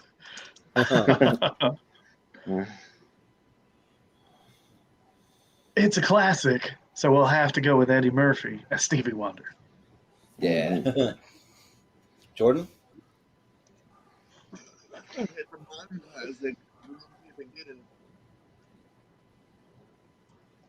I couldn't hear. I couldn't hear. I think he said Kate. I think he said Kate McKinnon. Kate McKinnon. Okay, I couldn't hear it. Sorry. The modern classic, right? Yeah. All right. So, yeah. Austin. Yeah, I'm gonna go old school on this one with Eddie Murphy. The Ebby and Ivory sketch with him and Piscopo is just classic. So yeah, Eddie Murphy. Yeah. Chris. I mean, we've got a battle here of what could arguably be an absolute music legend, and then there's Eddie Murphy. No, I'm just kidding. Her Bieber is so spot on and good. Her Bieber is great, but I'm gonna go with some Eddie Murphy love. Yeah, I got to go with some Eddie Murphy love here. I don't know how much more Murphy we're going to have, but we need some Murphy representation. So since Gumby can't be on this list, it's going to be Eddie Murphy. Yeah. Well, Gumby was in our character tournament fights, yes. I'm Gumby, damn it. I'm Gumby. Yeah. Yep. You got to go with a modern classic as well. Like just seeing it, Kate McKinnon as Justin Bieber doing the Calvin Klein ad is just like really, really strange, almost kind of awkward, but it's so awkward that it's hilarious. Like, it makes me laugh. So, and I haven't really seen enough of Eddie Murphy doing the Stevie Wonder. I need to go back and watch some more. So just because I haven't really seen it as much as I probably should, I'm gonna go with Kate McKinnon. So, all right, so it's a close one, but it's gonna go to Eddie on this one. Yeah, Eddie Murphy for the win. So we got the Molly Shannon, Monica Lewinsky is what that's actually representing. There wasn't a good solo picture of her. So going up against Vanessa Bayer as Miley Cyrus. All right. And Jordan Owens. Yeah. I love Molly Shannon. Correct me if I'm wrong. I don't remember it necessarily. Maybe I don't know enough about Monica Lewinsky to say it's a good performance. I don't necessarily know if it's a great impression. And then maybe that's just me.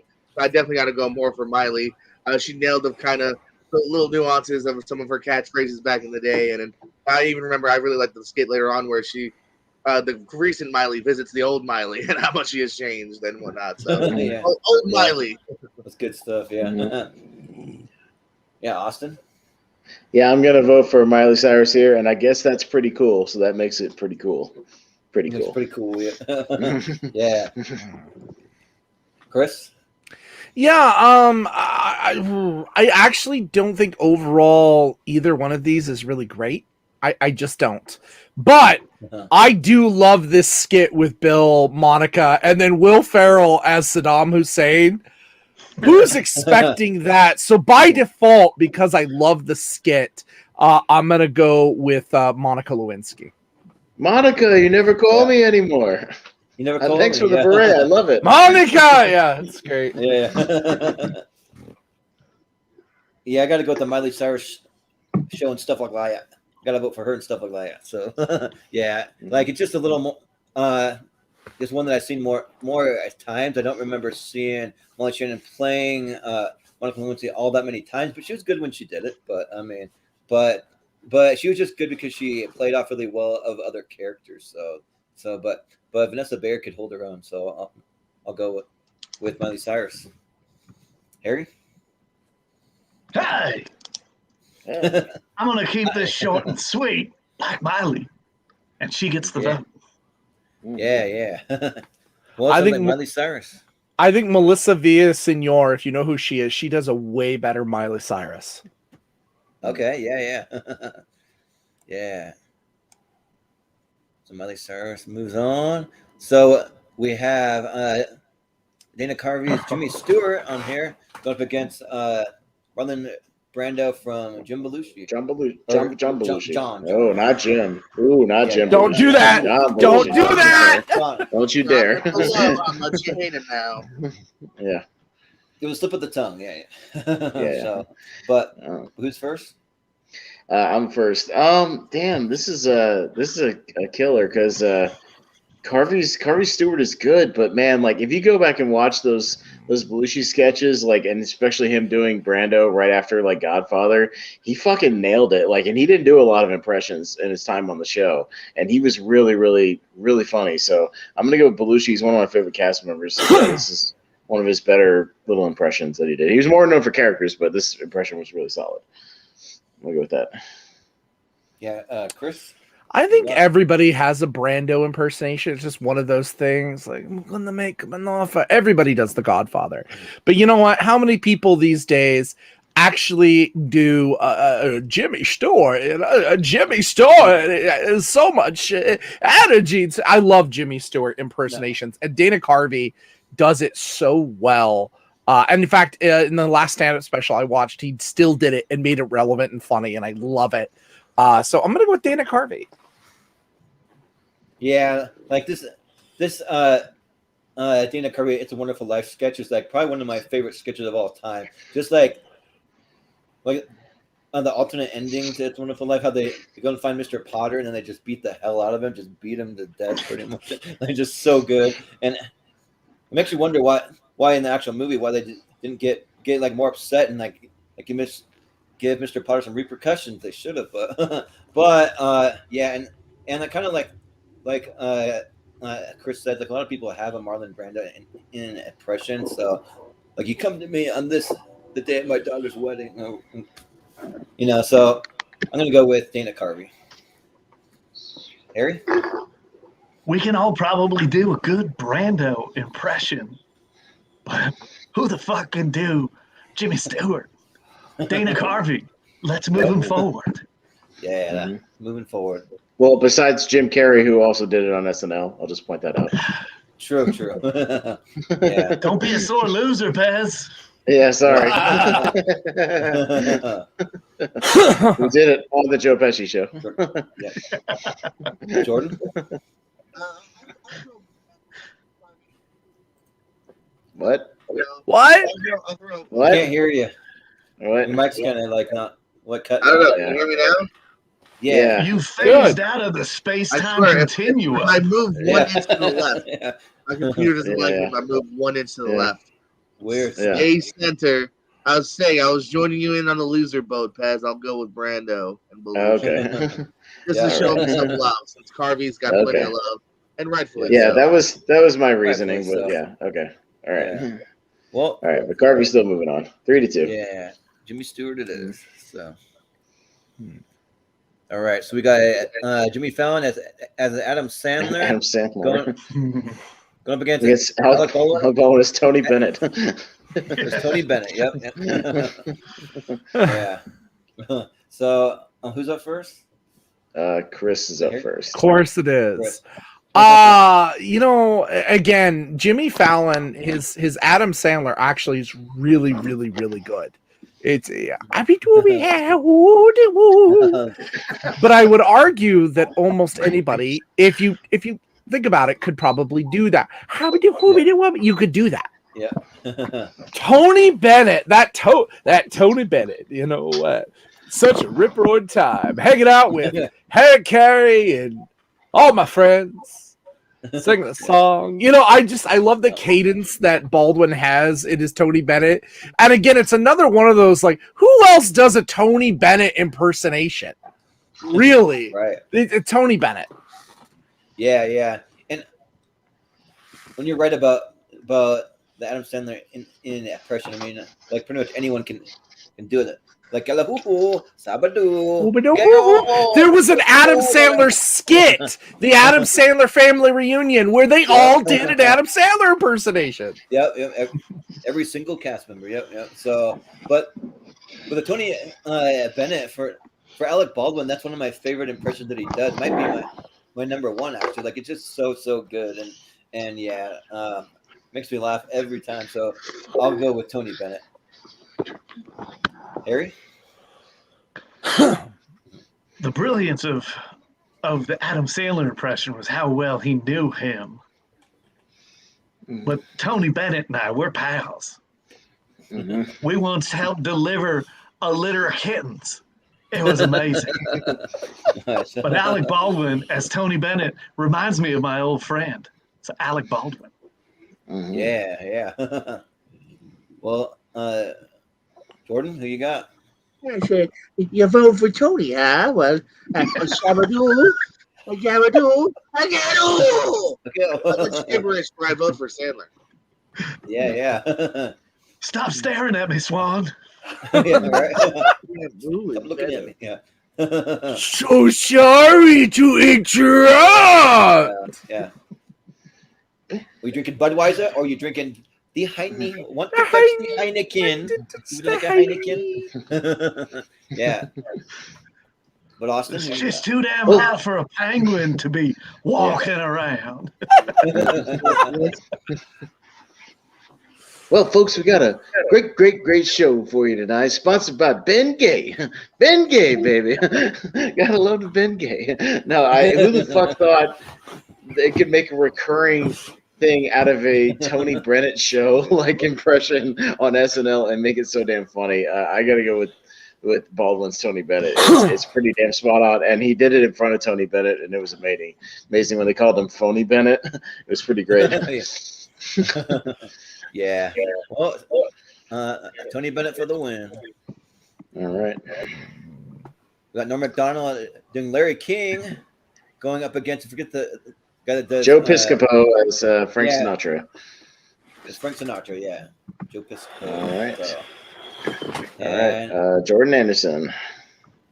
All right. Well, for me, I never really even known about this impression from Joe Piscopo, but I watched it and like he's really, really good. Like he gets the impression almost spot on. Like it's some good stuff. But Norm Macdonald as Larry King just kind of turning to the camera and then just kind of saying just random off the wall things that like are just kind of, I don't know, just like things that are like obvious or things that like make sense that are just like why are you even saying this stuff? But it's so good though. So yeah, I gotta go with Norm Macdonald.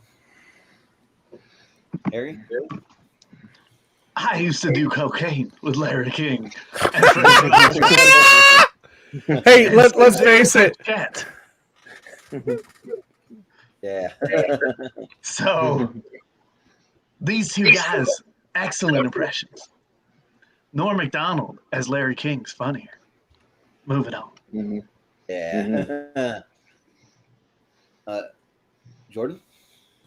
I'll go with more old school. Show some love to Piscopo. I feel like it's kind of the first thing that comes to mind when I think about his run. So I'll go with Piscopo. Yeah. Austin? Yeah, the Norm Larry King stuff like makes me laugh, but I feel like Piscopo, like I know he's been writing it for a long time, but he kind of made a whole career based on his Sinatra, and it's pretty damn good. Like it's spot on, and it's kind of what made him famous. So as far as impressions go, I'm gonna give it to Piscopo on this one. Yeah. Chris? Yeah, you said you used to do cocaine with Larry King. I think Larry King was old enough to do cocaine with Moses. He was there too. But you know And what? would part the lines with his stick. It was wonderful. This is great.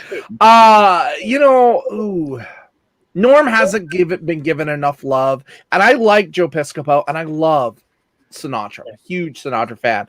But you know what? Just because Norm deserves more, may he rest in peace. We're gonna go with Norm. All right. Yeah. Norm moves on. I don't care what Red anyone White. says. In my Red book, White is Ted good. Kaczynski is not the good Obama. Yeah. Red wine is great, but then again, The red so wine. is white wine. Yeah. She stares into the So, camera. yeah. So, it's Norm Mcdonald, right? Moving on? Yeah, 3-2. Mm-hmm. Okay. No McDonald. So we got Kristen Wiig and Kathy Lee Gifford going up against Will Ferrell is Robert Goulet. Goulet. Love it. Robert They did call me big. Goulet. Papa. Yeah. Big Papa. La-ba-dee-da-doo, Papa. All right, Harry. Harry. Sorry. I love Kristen Wiig. She's a great character actress. But Robert Goulet, come on. We used to do shows together. He's great. Let's go, Robert Goulet. Yeah. Jordan, what do you got? Yeah, I gotta go Goulet. I don't think this is a sketch where he straight up drops the N-word, so I don't know if it holds up anymore. But it's still a really great character besides that, so I'll go Goulet. Yeah. Austin? Red ships of Spain, red ships of Spain. No, Brother Robert Goulet shit, and the fact that he went on Conan and did it several times made it even funnier, and would just show up and pretend he was like Carson with Conan doing Goulet. It was fucking genius. So yeah, Robert Goulet. Yeah. Yeah, I've seen a few Kathy Lee Gifford impersonations, but again, how many people do a Robert Goulet? Mm-hmm. It is classic. It is iconic. And every time I see in a movie or a soundtrack or something, and I see Robert Goulet, all I hear is Robert Goulet. Like the accentuation makes me laugh every time. So yeah, we're gonna go with the Mr. Goulet. Goulet. I'll give some love to Kristen Wiig here, I think, because like for me that it's all about like all the facial expressions and like little body language that she's like just making little faces and just kind of acting drunk and then making fun of Hoda and the picture here really just cracked me up going to the water cooler, but it's wine and her just constantly drinking all the time. I think it's one of her better impressions that she does. So I'll vote Kristen Wiig. So even though she's not moving on. Yeah. But it's gonna win. Big win for Goulet. Yeah. Well, we got Eddie Murphy's James Brown in James Brown's hot tub party right there. Going up against, I believe that's Phil Hartman. Ed McMahon, Johnny Carson's sidekick, Ed McMahon. You are correct, sir. Yes. We got two impressions on in here where the picture looks a little similar, but I believe this is Ed McMahon. Yeah, yeah, it's Ed McMahon. All right, Mr. Owens. Yeah. One I remember more, and I laughed at more. I think it would be Eddie Murphy. So let's go with Eddie Murphy. Yeah. Austin. This is kind of tough for me because goddamn Phil Hart. I feel like we haven't had like any Phil Hartman love on here. I know he was more of a character guy than impression guy, but I'm gonna give some love to Hartman because his Ed McMahon just bounced off of Dana Carvey's Johnny Carson pretty perfectly. So I'm gonna go with Hartman on this one. Yeah, sounds good. Chris? Ha! In the hot tub. Ha! Gotta get on the hot tub. Get down. Ha! Ha! It's still when I go to my best friend's house and her and her husband, they have a hot tub. That's get in the hot tub. Ha! Ha! And just I love it. The only impression better, and it's not an SNL impression, is Charlie Murphy. So, but by extension, I have to go with Eddie Murphy and his trip to the hot tub. Yeah. Yeah, that hot tub party sketch is just classic. It just like looks so good. Like just Eddie Murphy just going off the rails, just like just like going for broke and yeah, like I think like even if this was the one and only time he ever did James Brown, I would vote for him anyways because like the sketch is one of my favorites. So yeah, I gotta go with Eddie Murphy. So Harry? I went to the James Brown hot tub party. And for the first hour, all James and I did was say, hey, hey, hey, hey. It was the best hour of my life. I loved it so much. Phil Hartman, he's a great guy. Character actor. This one goes to Eddie Murphy as James Brown. Hey. Yeah. Hey. All right. Eddie Murphy it is. All right. So next we give the guy from the McLaughlin group. I always forget. Dana Carvey as John McLaughlin versus Melissa McCarthy as Sean Spicer. Which we had to include because it was such a hit the first time. She came back and did it 3 or 4 times. Yeah. So all right. This is a rough one because goddamn the Sean Spicer stuff was funny, but I love the McLaughlin group though. Wrong. You know, like all that shit makes me laugh a lot. So I'm gonna go with McLaughlin. Yeah. I want you to know I'm laughing. Oh man. I'm laughing so hard right now, and I'm trying to hold it together because Melissa McCarthy as Sean Spicer. I'm sorry, Spicy is just so out there, and it's not even it's a great caricature. It's not even an impersonation, and yet I'm drawn to it every time she did it. I loved when she had the podium that just like would move around in, or that time that she took out the giant wad of gum, just puts it right there on the desk. Like, there's just so much energy in this character that I absolutely love, and I can watch her do these skits over and over and over again and laugh every time, because Melissa McCarthy is a great comedian, great actress. I'm gonna go with Spicy. Gotta go with Spicy. Yep. Yeah, Spicy for the win for me too. Just like so much energy, so much, just like so much craziness with her. Just kind of, just like, yeah. It was like you said, Chris, just moving all around the podium. You remember when she had the super soakers? She liked the question she did with the. Yeah, it's so good. And in the John McLaughlin one's kind of just like just him just going wrong, and then calling on somebody and then saying wrong, and then moving on. So it does get a little repetitive to me, but I do like when they had the actual John McLaughlin, like the old guy from the show that came on. They had him do it. That was a lot of fun, but I gotta go with Melissa McCarthy here for sure. Harry? That Melissa McCarthy, boy, she's got a needle into my funny bone. She gets me going.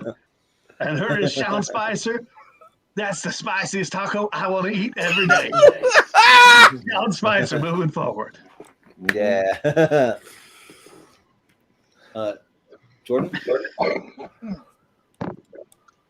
For fun, I just threw up clips on SNL on YouTube and playing in the background for the last 2 hours, and literally the song Spice started playing as soon as this round came up. And it was meant to be. Nice. I loved her as that. Her with the podium. She just pulled out the Super Soaker. Such good stuff. Like you said, it's a character, but it's freaking funny, man. Why they had to come back to it. So Melissa McCarthy. Yeah. Driving the podium around like into the audience Driving was that fucking podium. hilarious. Into the audience. Yeah. Yeah. So, spicy for the win. We got spicy. Yeah. All right. Oh boy. Curse you, Trebek. We got Sean Connery on here going up against Ronald Reagan from Phil Hartman. Phil Hartman again is Reagan. Yeah, Daryl Hammond is Sean Connery. Classic. Yeah. So Chris. Yeah. Here's the thing about Reagan. Only half the time does he do the Reagan that you know. Like Nancy and I are really happy to see you. Like he does that. But then he breaks out with, all right, what are we going to do? Like this badass. And it's cool. Don't get me wrong. Yeah.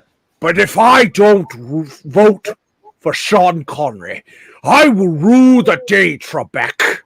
You know, I mean, you know, ape tit for 1,000. Like, yes. You know, anal bum cover. My greatest regret was never inventing an anal bum cover. You know, and here's the thing, quotability. I could quote Sean Connery over and over and over again from this. So yes, Sean Connery, no offense, Phil Hartman. Sorry you're not getting any love, but the day is mine. Well, it's not what your mother said last night, Trebek. It's so good. Like, especially like when they get into Final Jeopardy, and then like he always has like something that seems like they're going to be friends, and like one of them's like just write down a math problem that a first grader would know. It's 0 + 0 + 0, and then it turns to poop or whatever. Just those crazy little moments that he Suck it, Trebek. Suck it, yeah.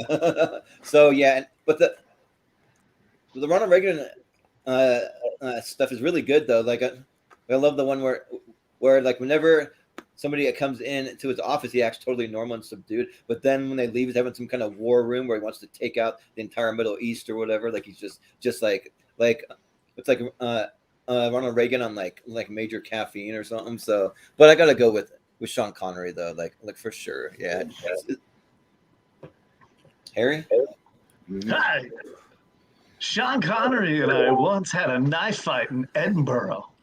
It was over a hot dog. He brought a saber to the battle. Daryl Hannah as Sean Connery is the best. That one moves forward. Let's go. Oh yeah. Sounds good. Jordan? I mean, come on, your mother's a whore. Sean Connery. Yeah. I can't remember the rest of the joke, but your mother is a whore. Yes. Yeah. What's the difference between you and a sick mallard? I love that. I can't remember the rest, but your mother's a whore. That's one of the best.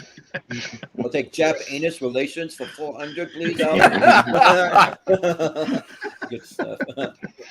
Austin, you got? Well, it must be my lucky day. I'll take the rapist for 600.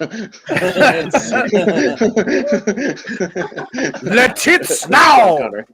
Yeah. Or my absolute favorite one foreign? Well, not foreign flicks, but yeah. Ursula Andress, Calvin Demure. I'll take famous titties for 600. Dolly Parton. Dolly Parton.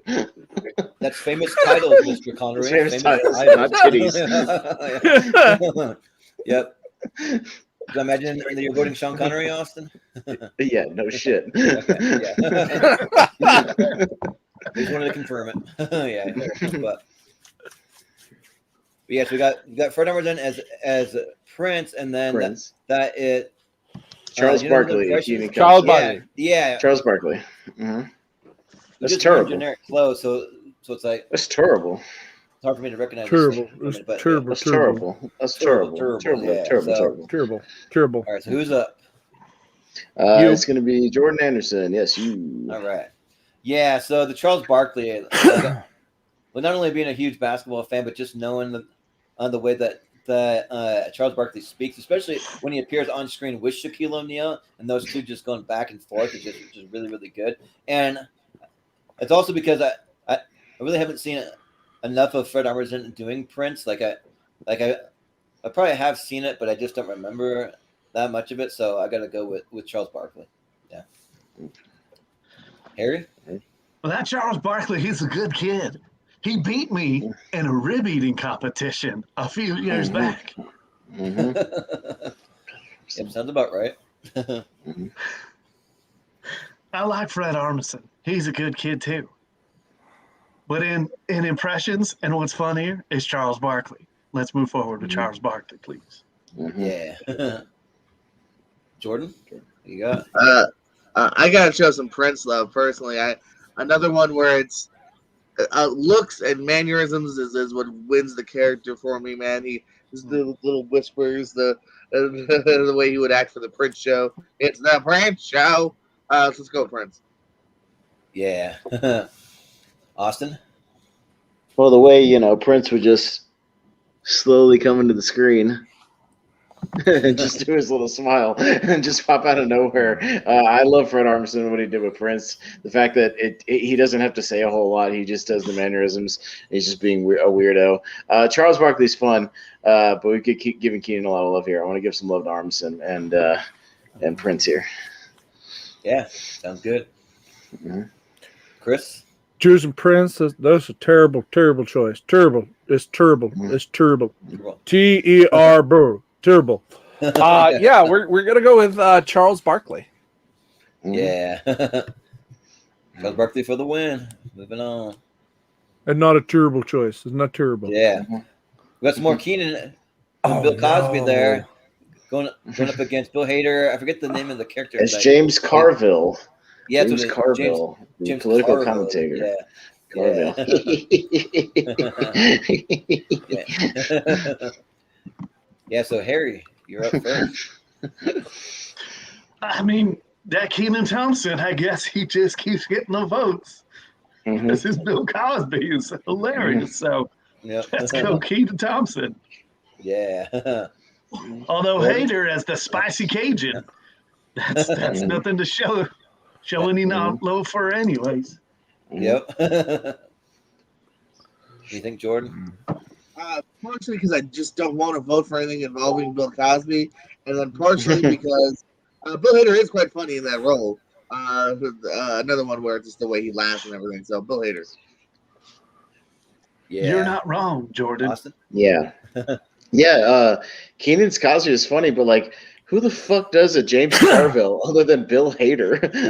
Who would think to do James Carville? He just pulls out these impressions and then nails them out of nowhere. I'm gonna give some love to Hader on this one. Yeah. But you see, the thing with the Bill Cosby and the Jello pudding pops and the Kodak film, what's great about his impression and the frazzle shazzle nazzle, it's when he gets the eye movements going and he kind of does that a little bit of an eye roll, and there again a little bit of nuance to it in his body language when he does it, even despite the real man's troubled past. He does such a good character of Bill Cosby. I'm gonna go with Bill Cosby. Yeah. Well, yeah, I gotta vote for the pudding pops and the rashers for Schnazzle and the all the ugly dad sweaters that he wears. Yeah.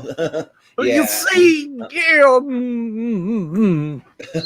Yeah. So I mean, it's not saying anything about the real Bill Cosby, but for this impression alone, it's just it makes me laugh. But Bill Hader is almost great in anything that he does. So I mean, obviously the James Carville impression is good, but I gotta go with Bill Cosby.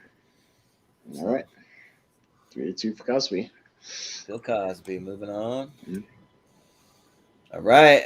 Here we go. We got the boy. Time to get in the cage. Yes! Get in the cage. For the Nick Cage one, going up against the Frank Sinatra from Phil Hartman. Yeah. Mm-hmm. All right. So Jordan Owens. Oh man, I was so happy and ready to just go, Cage, what are in that movie? Oh man, but Harmon's really good though, man. Harmon also hasn't had a lot of love on this yet too. I'll go Cage. I'll stick with my heart. Go Cage. Yeah. Austin? Yeah, goddamn it, because Hartman's Sinatra is really, really fun. But like what he did with that recurring thing on Weekend Update with Get in the Cage is really damn funny and brilliant, and just the way he plays it is a lot of fun. So I'm gonna go with Sandberg here. Yeah. Chris? Okay, as everybody knows, my dream as an actor is to appear in every film ever released. However, till now, I've only been able to muster a measly 90%, bringing shame upon my dojo. This I love Getting in the Cage, but when it was Getting in the Cage with Nicolas Cage and Nicolas Cage, it's one of my all times. When I go to YouTube and I just want to laugh, I will bring up this skit over and over and over again. Andy Samberg's Nick Cage is just so spot on fun for this. Yeah. Well, that's high praise. Yeah. That's high praise. That's high praise. Yeah. Well, Seth, I can explain if you just calm down. Just calm down. That's good stuff. Yeah, and just that he had the balls to do it in front of the actual Nick Cage. I mean, was just really fun, and yeah, like I gotta go with Andy Samberg. So yeah, Harry. Let's give it to Sandberg. What a fun experience that is. Plus, Nick Cage, he does it perfect. Sandberg for the win. Yep. Sandberg for the win. That's all we need to say. Yeah. All right, we're in round two for this side. So, yeah. So we got David Letterman going up against Alex Trebek, two hosts. So, okay. Yeah. All right. Oh, damn it! Awesome. I'm up first. Shit. This is tough. My love for Norm is going to win out. It just is. So I'm going with Norm's Letterman. Like I said, I've watched those sketches anytime I just want to smile. So Norm is Letterman for me. Yeah. Chris? Yeah. I'll be honest. I want to see Alex Trebek have to go up against Sean Connery. So it's going to be Alex Trebek until that happens. Yeah. Yeah, and I think that for as much love that I have for Norm Macdonald, I'm a huge Norm Macdonald fan. But I mean, the Alex Trebek, like just the way Will Ferrell plays it so straight. Like if I were Will Ferrell, I would be just like dying laughing. I'd be breaking character, but he never does. Like he just stays totally straight the whole entire time. He actually acts like he's a little angry or like a little pissed off a little bit. So he just has that like subtle hint of that. So yeah, I gotta go with Will Ferrell as Alex Trebek. Harry, what do you think? To play Alex Trebek, you just have to play the straight man. To play David Letterman, you need to know the man. Norm Macdonald gets my vote. Yep. Yeah. Well, Jordan, what do you think? I'm going to go Trebek personally. All right. Yeah. All right. Trebek takes it just by a sliver. All right. Alex Trebek. All right. So we're at Bob Dole versus George H.W. Wasn't that the same election, or was it the Perot Bush? I can't even remember. Gosh. I think that it was Perot Bush, but yeah, Bob Dole went up against Clinton, but yeah, this is still good. So, who's up first? It's going to be Chris this time. Oh, great. I still can't vote against my man Dana Carvey. I'm not gonna do it. No, sir. So Dana Carvey. Yeah, but I can't remember though if it was real life or if it was SNL where they had Bob Dole doing all those Viagra commercials. I think it was real life actually. I don't know if it was that. Yeah, real life. That was real life. Yeah, right. But it seems like it would have been like an SNL sketch of like him doing backflips and stuff. Like, yeah, but yeah, I gotta go with the George H.W. Bush. Like it's so good. So yeah, Dana Carvey, Harry. Norm and Dana, two gladiators in the ring. But Bush is so good. My vote is Bush. Yeah. Jordan? Yeah, both great. We're getting some toughies here, but this is going to make me laugh more. Carvey. Yeah. Austin? Well, my vote could go this way, it could go this way, maybe this way, this way, this way, this way, or that way, this way, this way. Yeah. No, it's going to go to Carvey as Bush. Yeah. Yeah. Yeah, Carvey's Bush. It is for the win. Moving on. All right, we got Stevie Wonder going up against Miley Cyrus here. So, All right. Is it me first? Jordan. Yep, Jordan. Mm-hmm. Yeah, like I totally got to vote for Miley Cyrus and stuff like that. So, because the voice is just so fun to do and stuff like that. So, I'll vote for Miley. So, Harry? This is probably the easiest one for me. Eddie Murphy advances. Yeah. Jordan? I don't know if it's the easiest one, but yeah, I think this time it's not going to be totally cool for Miley. It's going to be Eddie Murphy. Yeah. Mm-hmm. Like what you did there, Jordan. That was a good one. Austin? I'm going to go with Eddie on this one. Stevie Wonder. Yeah. Chris? I just called to say he's better. Yeah, it's going to be, Eddie Murphy. Yeah. Eddie Murphy. You go back and watch that because I don't know if I've even ever seen it. That's the only reason why I couldn't vote for it. So Just go watch the Ebony and Ivory sketch. You'll see Piscopo's Frank Sinatra and his Stevie Wonder all in one. Knock out two with one. It's like the one. One of the great. It's like the one sketch in this whole thing I haven't seen. I think, but yeah, but we got Jimmy Stewart going up against Tony Bennett. Ooh. All right, Harry. Harry. Oh, shit, I'm first. Shit, yeah, shit, you are. He gets all the tough ones. Uh-huh. Oh, let's go Alec Baldwin.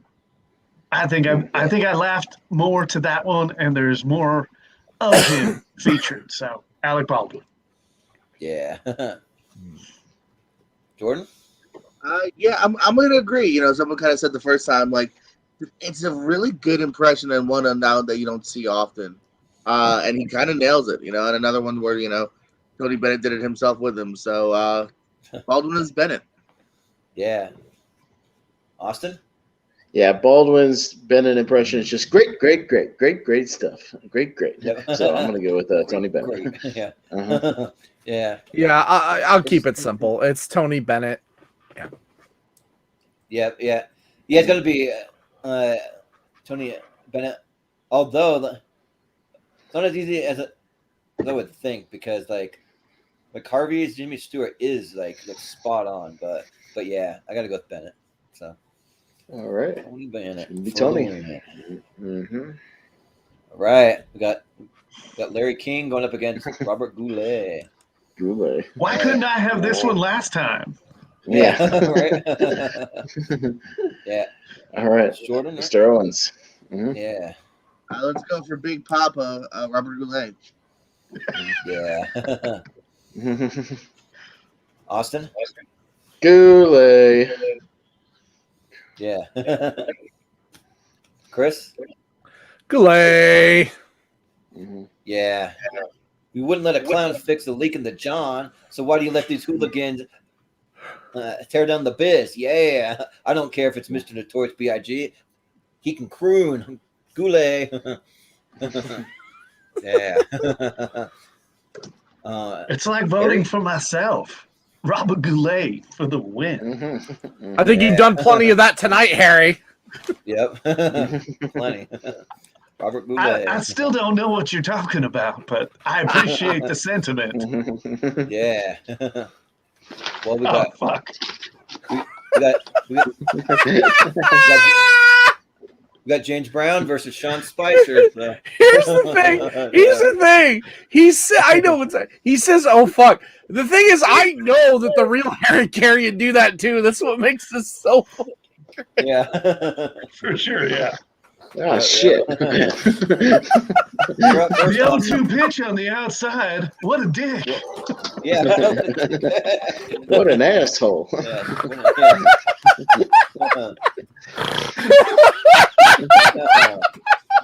the fuck? Got it good. Okay. You're first off. This goddamn host is making me make tough decisions. Shit. No,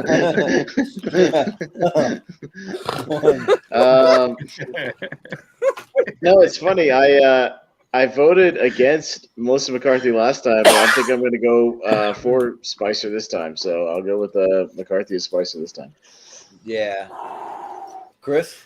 Yeah, she got to do it far more times than Eddie Murphy did. While Eddie Murphy is an iconic, and this is a legendary skit, I just love the tenacity that she has with him, and I wish there was a reason to bring back Sean Spicer just once. I want a good reason, but I want to see it. So Right. Spicy, yeah, spicy. Yeah, yeah. The only good reason would be if they had Melissa McCarthy come back to host, and like she would just bring it back just for the hell of it, really. I mean, not that he's relevant anymore, but I mean, these are both really high energy sketches. They're like two of the most high energy on this list, maybe. But I mean, Melissa McCarthy just is so good. It makes me want to go rewatch the skit when we're done here. I probably will. But so yeah, Sean Spicer. Yep. Harry? Although it was one of my favorite hours of, hey, let's get some more of that spicy taco going. Keep that moving. Yeah. Jordan? Yeah, let's go by my heart again, Spicer. Yep. All right, Spicer it is. God damn it. I'm going to go watch those Sean Spicer clips like before I go to bed tonight. It makes me want to go watch it like all of them. Yeah. Just, I don't remember how fucking fun they are. But right. We got Sean Connery v. Charles Barkley. So. Oh, this is easy. Is anybody voting for Barkley on this one? Can we save some time? That's gonna be a no, Pez. Okay. Can we want to save some time? Well, all right, just put Connery through. We'll save some time. Yeah. We'll save the vote this time. All right. You'll rule the day. You ever voted for anyone but All right. I'll take Catch the Seaman for 800. Yeah. Is that what you do with that mustache, Trebek? Yes. Yeah. I love it. That's like the quickest vote we've ever had. Like, let's just move on. Well, I mean, sometimes it's just, you know. Yeah. Just say I can sense the room. All right, this one we'll vote on, but Chris will start first. Bill Cosby versus Nick Cage. All right. Again, the fucking Nick Cage and stuff, especially Nick Cage with Nick Cage, is so great. But every time he brings somebody else in, they take it so serious, and I love that. Like they know the joke and they're in on it. Nick Cage, it's Sandberg's best impression. Yep.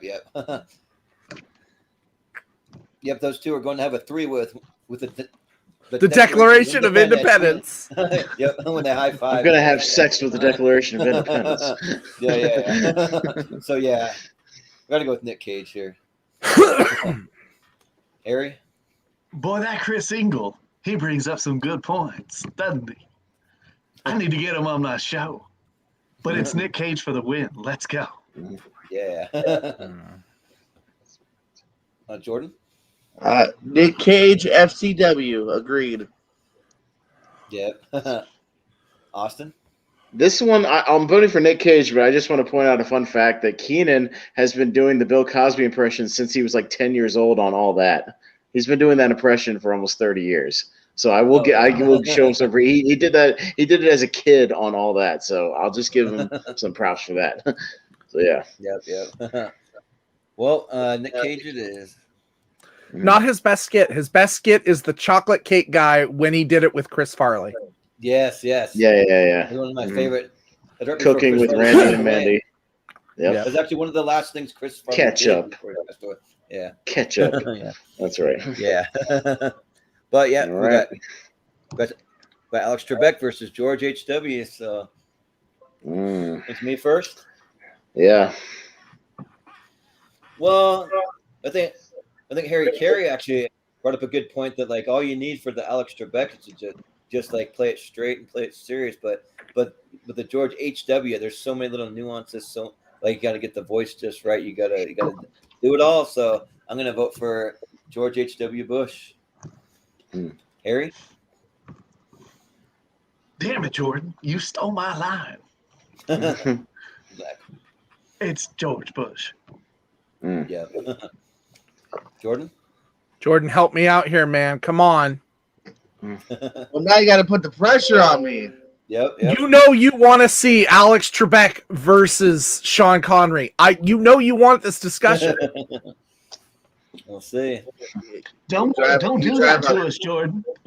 Oh, now there's pressure on both sides. Oh man! All right, flip a coin. George W. George W. Well, Austin. I'm also going to go with Dana Carvey as Bush because I'll point out anytime people do a Bush impression, they're not doing a Bush impression. They're doing an impression of Dana Carvey's impression. There's a point to that of how iconic it is. So Dana Carvey as Bush. Yeah. Chris? For everyone here, good night. I'm going to shoot myself. Yeah. Right. I'm going home and putting a gun in my mouth. Good night. Yeah. Well, wasn't there one where he goes, "Good night, I hate you all." Yeah. He just I left. hate you all. Yeah. There's that too. Yeah. But it's Dana Carvey. Right. Moving on. All right. So we're back to Eddie Is Murphy. This, so I think the winners of these determine the ones on the poll on this side, right? Yeah.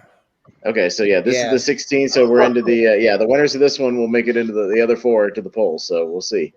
All right, yeah, so we've got Eddie Murphy, Stevie Wonder, Alec Baldwin, Tony Bennett. Yeah. All right, Harry. Tony Bennett. Let's just go with that, fellas. Mm-hmm. Yep. Yeah. Jordan? I agree. Tony Bennett. Yeah. Austin? Yeah, I'm rolling with Tony on this one. Tony. Yep. Chris? Tony.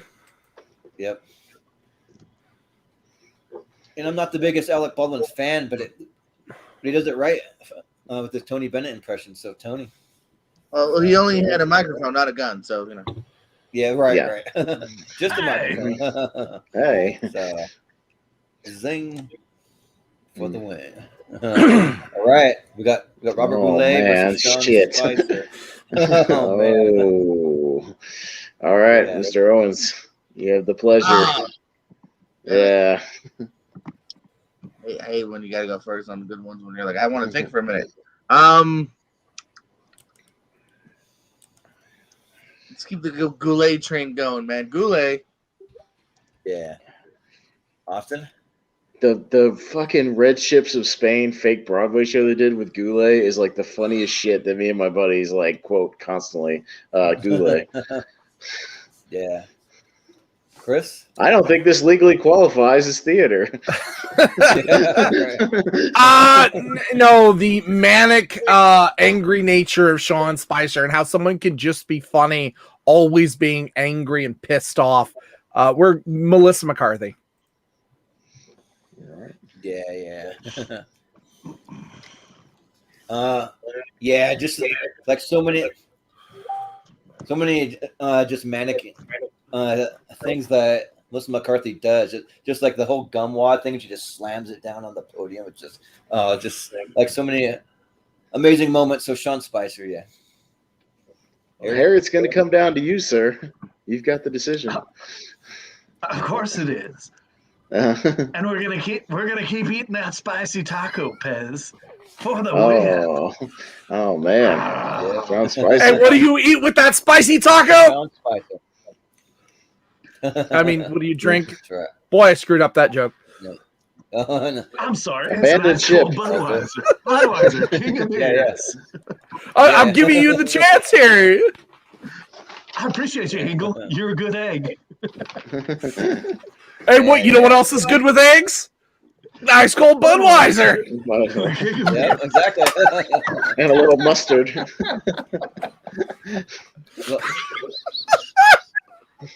You got to slather yourself with ketchup and mustard for that one. But we got Sean Connery versus Nick Cage. Ooh, yeah, I'm up first. Oh, dude, you can't deny Sean Connery in this one. And dude, if Daryl Hammond has to make at least one impression on the Elite Eight, come on, he's one of the best impressions they've ever had. So it's got to be Connery on this one. I'm pissed off right in the fuck now. You have no idea. I wanted Connery versus Trebek so damn bad. And I'm hurt here because I love the Nick Cage one, and I go back to that skit over and over and over. You know what? Screw it. I'll rue the day if I don't pick him, Trebek. I mean, Sean Connery, because it should have been Trebek. Yeah. Right. Yeah, it's got to be Sean Connery. Like, it's just like so classic, and he did it so many times. Like, he's on almost every celebrity Jeopardy. Not everyone, but he's on. Like, he's on all but one. All but one. Yeah, right. Yeah, so gotta go with Sean Connery. So, Harry. I took a pinky toe off of Connery in that knife fight, and I wear it around my neck. Mm-hmm. But aside from that, it's Sean Connery for the win, please. Mm-hmm. Yeah. Jordan. Connery, man, definitely. I love that it's a battle of the stars of the rock, but Connery. Mm-hmm. Yeah. All right. Well, Sean Connery it is. All right. We got George H.W. against Tony Bennett. Wait, who was the other one that made it in the poll then? We jump back up to the top. I can't remember, but we can look at it at the end, I guess. Okay. If I click out of here, it'll screw it up. So yeah. Oh, I guess it's Bush. I guess it's Carvey's Bush. I guess. Okay. It's got. Yeah. That's right. All right. Yeah. HW. Who's up first? Okay. Chris. Yeah, if he's going against Baldwin, yeah, it's Bush. Okay. It's Baldwin. Yeah. Baldwin, yeah, way funnier. Yeah. Well, I would agree that Baldwin's funnier, but I mean George H.W. is just classic. Like, it's just more iconic. So I got to go with Dana Carvey. Harry? I think Dana Carvey was probably one of the greatest impressionists on Saturday Night Live. And this was his PA de resistance. George Bush. All right, Mr. Owens. I agree, man. Yeah. He's one of the best. There's a reason he's been all this multiple time. There's a reason that's made it this far. Dana Carvey. Yeah. It's Carvey's crowning achievement on SNL. It's what he'll be remembered for, probably more than anything. It's got to be Bush. Even more than Garth?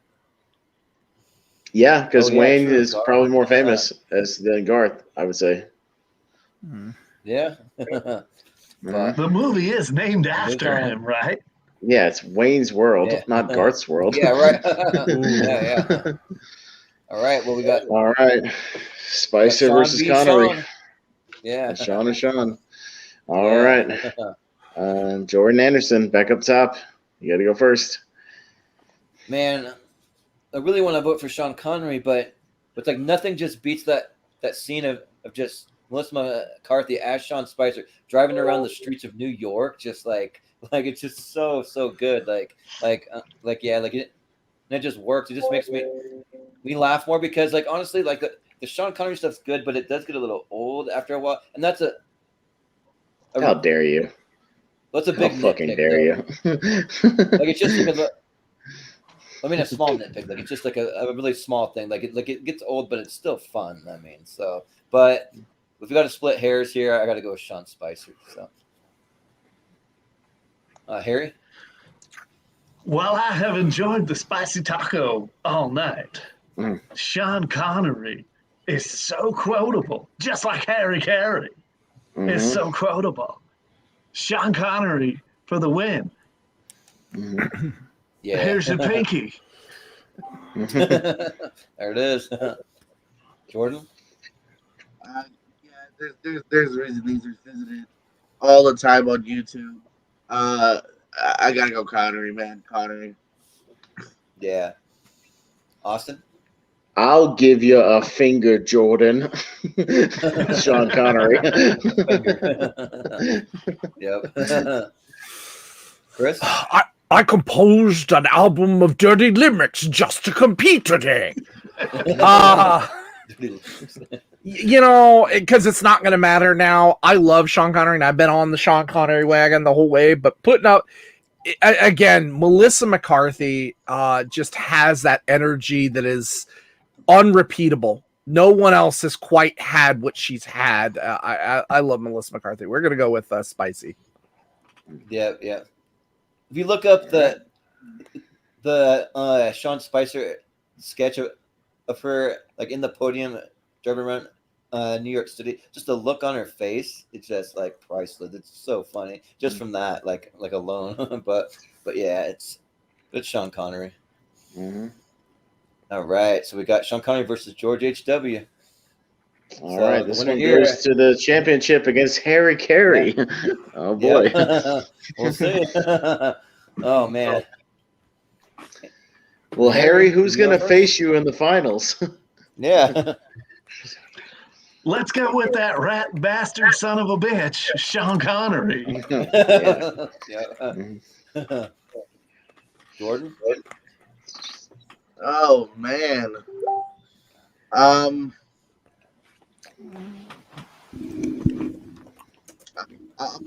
right now. I'm say Bush. Yeah. Bush? Okay. All right. Austin? Yeah, this is ridiculous, but man, when it comes down to it, there's just nothing funnier than Daryl Hammond doing Sean Connery, I don't think. Like, it's just consistently like one of the greatest things ever. So, Connery. Yeah. Chris? My day has come. We're gonna go with Sean Connery. Yep. Yeah, and for splitting hairs here, because for me, we really are like if there is one thing that Dana Carvey did as George Bush that just still annoys me to this day when he does the "Not Gonna Do It" song. Like I didn't really find that funny, and one of those songs that'll get stuck in your head and like you can't get it out. So but really nothing Daryl Hammond does as Sean Connery that annoys me at all. Like he's just like funny in every way. So yeah, I got to go Sean Connery. So all right, Connery moves on. Sean Connery moves on. Oh boy, and it's going to be the hardest one so far. Here's the title to take it. So Harry doesn't get to vote. No, but he's biased. Yeah, no.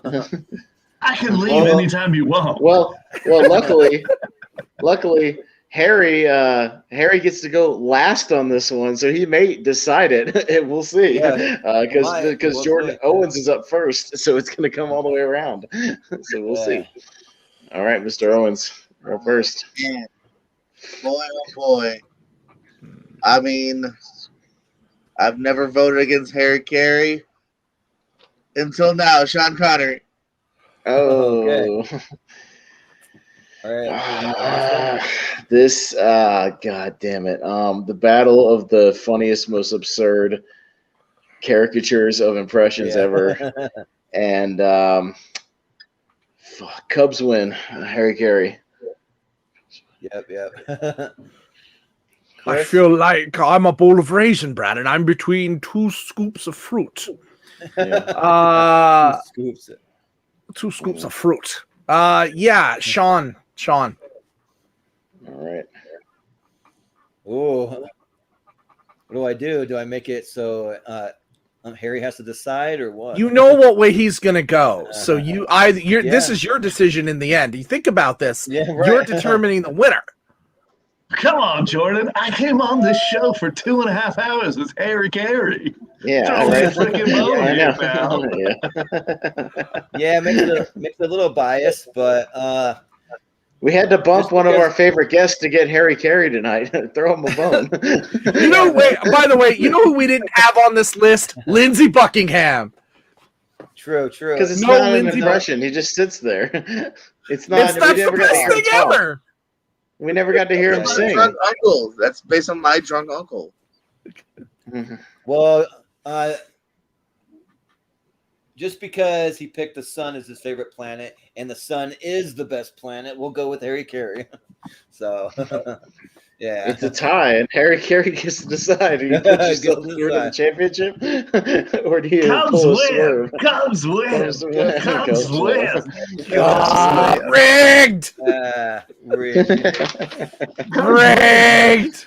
Harry Caray. Oh. Hey. Look at them Cubbies for the win. Let me close out of here. Yep. So we'll get a little look at the tournament bracket. I'll just zoom it out. I mean, well, now that Harry Caray's officially won, maybe we could talk to Moose now and get his thoughts on the tournament. If we could somehow find him. Hey, what happened? He was possessed for 2.5 hours. Hey, it's Moose Haas. He was possessed for 2 hours. Yeah. Honestly, that's probably the hardest to vote for. Between those are my 2 favorite impressions. No, those are the 2 greatest. They're the funniest, two character impressions, probably ever on the show. They're just so absurd, so silly, so quotable. Everything each of those guys does with that character is fucking amazing. If you didn't know that those were real people in real life, you'd think they were caricatures of just made up people. That's how good they are. I swear to God, I thought Harry Caray was made up when I first saw it. Yeah. I'd probably still stick with my vote with Harry Caray. Just simply because the quotability of all of his lines. It's so good. We know the moon is not made of green cheese, but if it was made of barbecue spare ribs, would you eat it? Ribs, would you eat it then? Yes. Austin, you're absolutely right. His skit with Jeff Goldblum is incredible. I probably watched it 5 times today. It's like Jeff. I keep wondering to this day, Jeff during that whole thing is just looking off and he doesn't even know. I don't even know if he remembered his lines or he knows what to say. He's just letting Will just do his thing. And I don't know if he was supposed to play it like that. I think he's just completely bewildered by it and just enjoying it. It's so funny. You just watch Jeff during that whole sketch and you're just he's kind of looking off, just is this real? Are we really doing this? It's fucking fantastic. Goldblum loses his shit. Oh, he loses it. Yeah, when he asks would you eat him, it then? When he says, would you rather be the top scientist in your field or the mad cow? Or have mad cow disease? He's like, of course I would want to be the top scientist in my field. I once stared at the sun for over an hour. Over an hour, yeah. I guess I'm a warrior. That's why they call me Whiskers. They call me Whiskers. And then he throws it back. He says, I thought they called you Whiskers because you were curious like a cat. Curious like a and cat. he stares there and stares off. Yeah. It's so good. Well, and then there's a point in the sketch where there's a long pause and you just see him go, hey! And the whole crowd just and this other long pause and Jeff just starts laughing. It's really fucking funny. It's one of the greatest things ever. And yeah, it's It's fucking tremendous, man. Like he's the man. And the fact that Will did it for his audition, like you can go back and see his audition doing it, and it's pretty great. Like he did it as part of his audition, so he'd been wanting to do it for a while, and it was tremendous. So but we figured we needed Kerry outfit. This year, myself, my wife, and our two friends elected that we were going to all do Will Ferrell characters for Halloween. So, of course, I had to be Harry Caray. My wife was Buddy the Elf. Our other friend was Ron Burgundy. And then his wife was Mugatu. Oh, nice. So, that's awesome. Oh, my God. And we were like, okay, we're just going to try to stay in character all night. Oh, my God. The one-liners, especially between Harry Caray and Ron Burgundy. Ron Burgundy. Oh, my God. It started getting going. It was amazing. Leather. Yeah. Yeah. But if you think about it, too, like Harry Caray would actually, I kind of like the Will Ferrell in impression in real life, but I don't think Sean Connery was quite like that way in real life. So kind of fits the. We picked Harry Caray in the end because I think it's more true to real life almost. So, well, Sean Connery was kind of a piece of garbage in real life. He openly bragged about beating his girlfriend. So, that's real. So he's like, well, women just need a good slap every now and then. You just got to smack them around every now and then. Smack them in line. Like, there's a famous interview where he talks about that. He's not the greatest guy. Yeah. Well, we'll see if everyone agrees with us in our poll tomorrow, and we'll let the community decide on our Elite 8. So that'll be up about midday tomorrow, probably. So, all right. Uh-oh. Did we lose? We lost our host. Austin, we lost our host. No. Well, let's take over. So. Yeah. All right, I'm still here. New list, everybody. Favorite beers. Let's do it. I'll start. Sorry, I decided we lost our host. Sorry, I meant to end. I was going to take over the tournament, but then I just pieced out instead. But anyways, thanks again, guys, for joining us for this. This is one we've been trying to put together for a while, so it's fun to have you here in character, Moose or Harry. We figured we had to get Moose back so he could do his own plugs and not have Harry do his plugs for him. So let's get Moose back to do his plugs at least, please. We appreciate the dedication. So and speaking of the plugs, we're on the horn. So Moose, where can we find you? You can find me at Big Moose Haas on Twitter. It's my only social media account. I mean, most of the time I come on here, I always say something nice and uplifting and try to encourage everybody to, find a charity that's local to you and do something nice for humanity for a change. This time around, I will plug your local adoption center. I was inspired by Austin the last time I was on. Humane societies for dogs. Absolutely. There's a million humane societies. Give them $5. Go get a dog. Go get a cat. I mean, these animals die, needlessly when most of us can take care of them. My only advice is just don't be a crazy cat person and have like 12 cats. That's just fucking weird. But 11 is okay. 12 is too many. Yeah, right. 12 is too many. That's right. 11's the border. That's like almost crazy. 12, you're fucking the lady from The Simpsons. Yep. But seriously.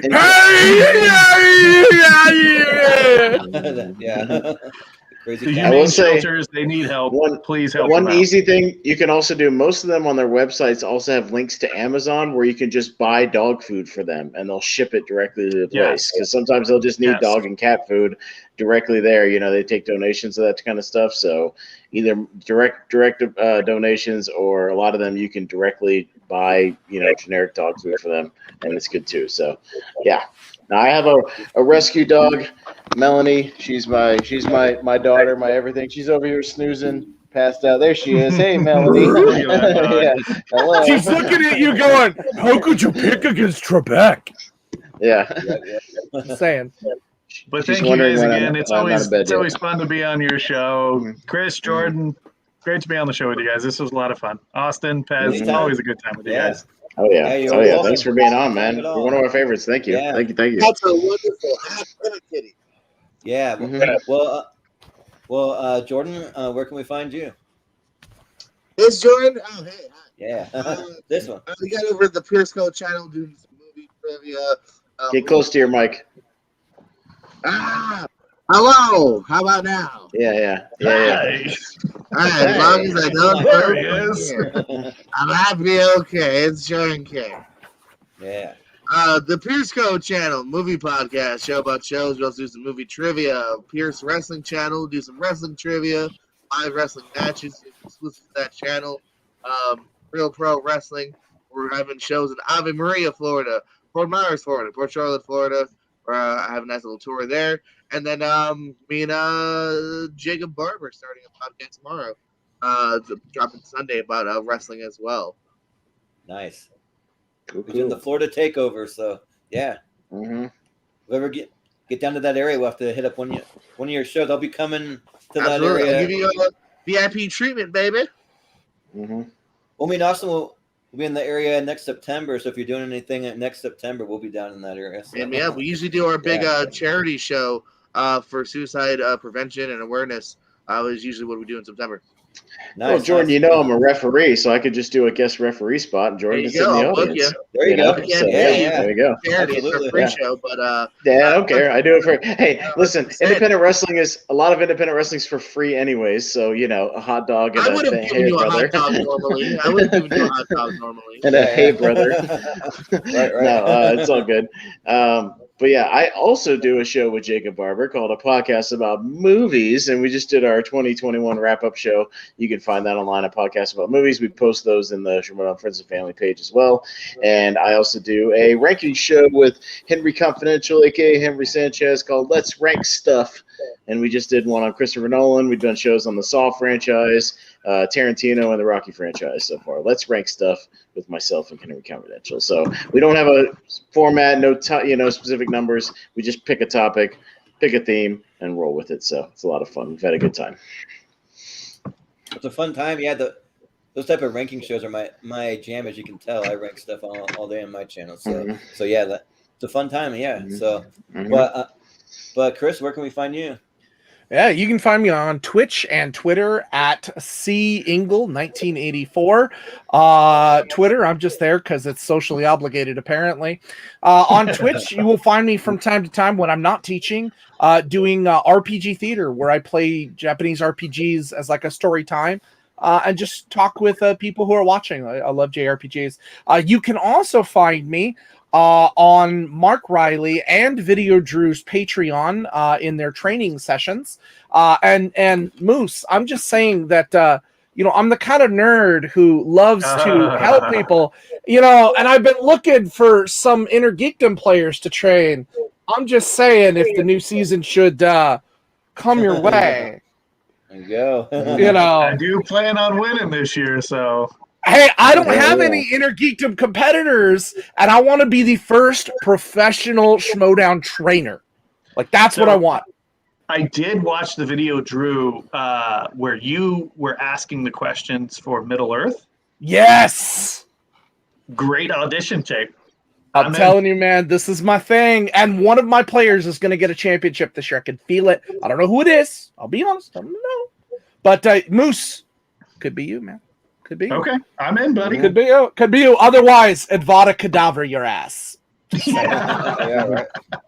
Yeah, I just total nerddom. This is like my favorite collectible of all time. It's Malfoy's staff, but I just love this thing. Anyway. Lucius Malfoy, the best Malfoy. name of all time, Lucius. I know, right? Anyways, but yeah, that's where you could find me. Also, from time to time, hanging out with the LGR crew. I sometimes will join in as the first patron. Because I am LGR's first patron. I will mark that all day long. Yeah. Yeah. Awesome. Well,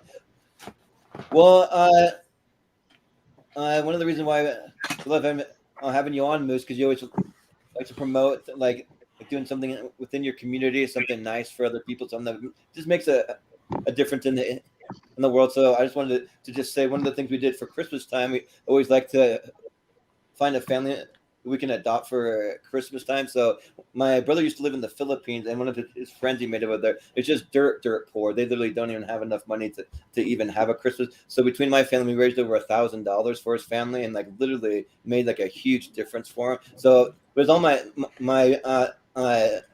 brother Trent's doing. So shout out to him, but he sent us it was really nice thank you card in the mail, so that was fun to get and to see his reaction. So yeah, so if you ever have a chance to do anything like that, just like reach out to other people, do something kind for someone, even if it's just like during the winter, go shovel your neighbor's walk. I mean, even something little. I mean, it doesn't take a lot to just do something kind for someone else, but I'm also we've been teasing this the giveaway for our 100 subscribers for a while. I promise you, that's going to be at first thing Monday morning. All I got to do is just take pictures of the prizes. That's all I got to do. So I'm going to have 10 trivia questions. 5 are going to be about our channel. 5 are going to be some just general movie questions. They're going to be on all of our social media, so you can find it in the Schwinn Friends and Family group first thing Monday morning. You'll be able to find it at Movie Hero 2121 on Twitter and Instagram. And I'm going to be giving away 5. Well, no, I'm going to have 5 one-sheet movie posters to choose from. I'll be giving away 2 of those, and then I'm also going to so that'll be the second place prize, and the grand prize I'm just going to Venmo somebody $50. So whoever gets the most questions right in the fastest amount of time, I'll be doing that. So you can watch for that. So yeah, make sure you subscribe, because if we get to 200 subscribers, I'm going to be giving away my spare copy of Dawn of the Dead 1978 on 4K. It's a 3-disc set that is unopened. I got a spare one because of a shipping error. And I'm going to give it away. It's an $80 value. I'm going to give away if we get to 200 subscribers. So that'll be the prize. If we get to 200. So make sure you subscribe. Brian, hold on, Brian. Does that mean I'm going to be a manager? Maybe, with this new season, who knows? Who knows? Who knows? Who knows? But yeah, just a little preview of some upcoming shows that we have coming up. We're actually going to have Moose back again Tuesday. We're going to be doing our favorite goofy pleasure movie. So we're submitting. Yeah, this is going to be fun. Movies. Okay. I'm looking forward to that one. That one's going to be fun. Prep yourselves, people. That might be a 4-hour marathon. Just prep yourselves, people. That might be a long one. Yeah. Watch it in stages. Yeah. That's going to be a long one, with all of us just quoting our movies and being silly and having fun. So prep yourselves, people. I started watching one of Austin's guilty pleasure movies. I'm only about halfway through. I don't want to give it away or anything, but it's batshit crazy. I'll just say. Yeah. So we'll talk about it on the show, but yes, we have that one coming up. We're also a week from tonight. Well, actually, no, we actually moved it to Wednesday this week, so we're going to be doing Wednesday. We're going to be doing Henry Sanchez's top 64 movies of all time. He just did a big reveal on his channel of his top 100 movies of all time, but we'll be throwing his top 64 into the tournament and do an episode for him. And then we also have the last 64 Oscar nominee show coming up. We're going to actually have Jordan Owens on for that one, so that should be a fun time. And then we'll be doing best basketball movies of all time coming up for our sports series. We're going to be continuing that, and we also have best One Crazy Night movies coming up. So we got some fun stuff coming up. So yeah, you can look forward to those. And if you haven't done it yet, definitely hit the subscriber button, because it definitely really helps out the channel if you haven't done that yet. And like we said, for every 100 subscribers, we're going to be doing giveaways. So I mean, it just kind of plays into that too. So yeah, but that's pretty much where you can find us. So it's been a fun time. So thank you so much, guys, for joining us tonight. And for Harry, for Jordan, for Austin, for Chris, I've been Jordan Movie Hero Anderson, and we will see you guys next time. Come